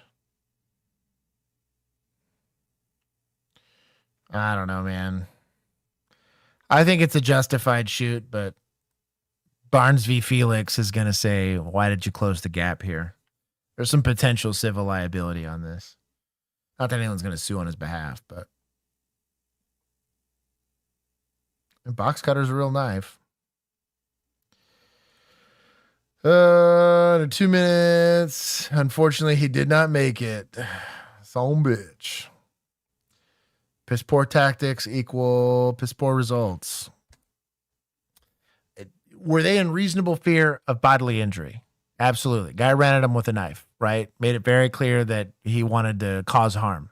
These officers are going to be criminally just fine. Not a murder charge, right? However, post Barnes v. Felix, there's a potential that they could poke a hole in qualified immunity in saying that, why did you push the set? Like, what were you doing? Like, what crime were you preventing? Those questions are going to come up. And that's on the civil side of it. So they're not going to get in any legal trouble. They're not going to go to prison over this, but they could be sued. The department could also be sued in this instance. We have to identify what we're interacting with. But as a person that is simply wanting to harm themselves, there's no... Cindy, thank you for the... Oh, it's a cake. That's amazing. Well, thank you for the trophy cake. But if we are interacting with someone who only wants to hurt themselves and they don't have a hostage or anything like that, it's a barricaded subject. Take your time. You got all the time in the world. You're an hourly employee, right? Hang out, do your best to de-escalate, see if you can do some rapport building, whatever. If it's a hostage rescue situation, he's got hostages all day long. Let's go in there and go put a bullet in this guy's face, right? It matters. I think being able to identify that as a patrol officer in the moment is kind of critical. I had no fewer than what? Propane tank guy, crossbow boy, mentally disabled knife guy. Let me think here. Suicidal lady. I've had about 4 or 5 armed individuals that we could have just dusted that survived an armed encounter with me because they were trying to control at the lead. We recognized that, so we backed off, bought ourselves some time, used better tactics and better equipment, and had positive outcomes. I'm allowed to cast that stone because I've had to do it in real life. Millennial will probably back that up. He's probably been in this. Layla, it's good to see you. But anyways, it just sucks. It sucks a lot. Do better. Oh, wait. Is this deputies? Stand by. I got to go back. Monroe County, I'm going to take points from deputies. They didn't do anything criminally wrong, but that guy didn't have to die. Now, he might have, no matter what, he runs out of that room and you can't stop him. Yeah, dust that fool, right? He swings that door open when you try to shut him in. Dust that guy, right? But not there.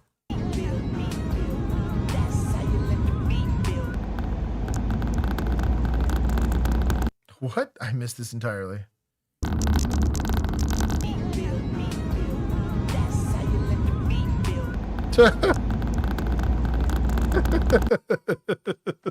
That's amazing. He's a...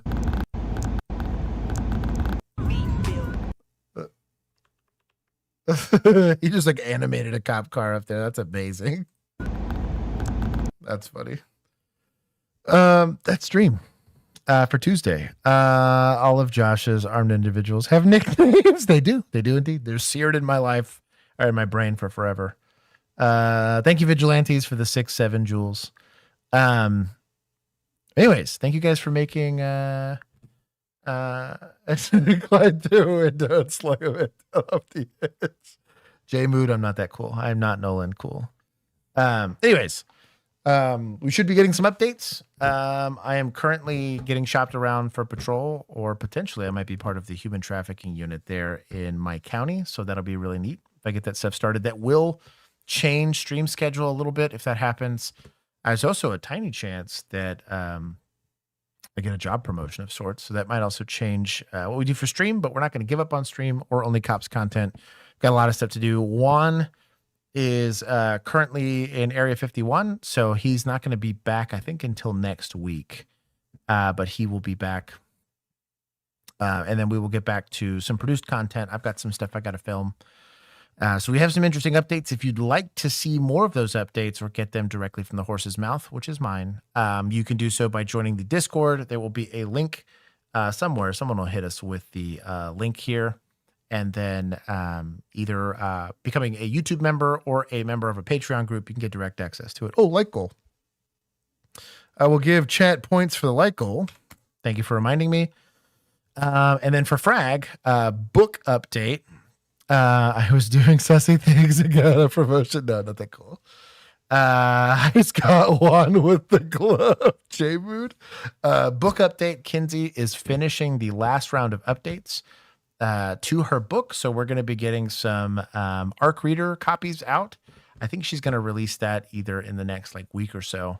So a bunch of ARC copies will probably go out digitally. We'll have some physical copies. And then the book will officially launch on, I think it's the 3rd week of October. But we're going to do some promotional material before that. We did record the first 10 chapters of her book in audiobook form. So I'm currently on the prologue plus I'm on chapter 8.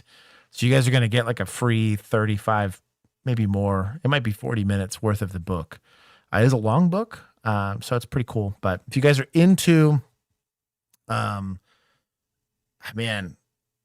Blade Runner, was it 2049, 2027? I don't remember what it was the more recent Blade Runner movie that came out.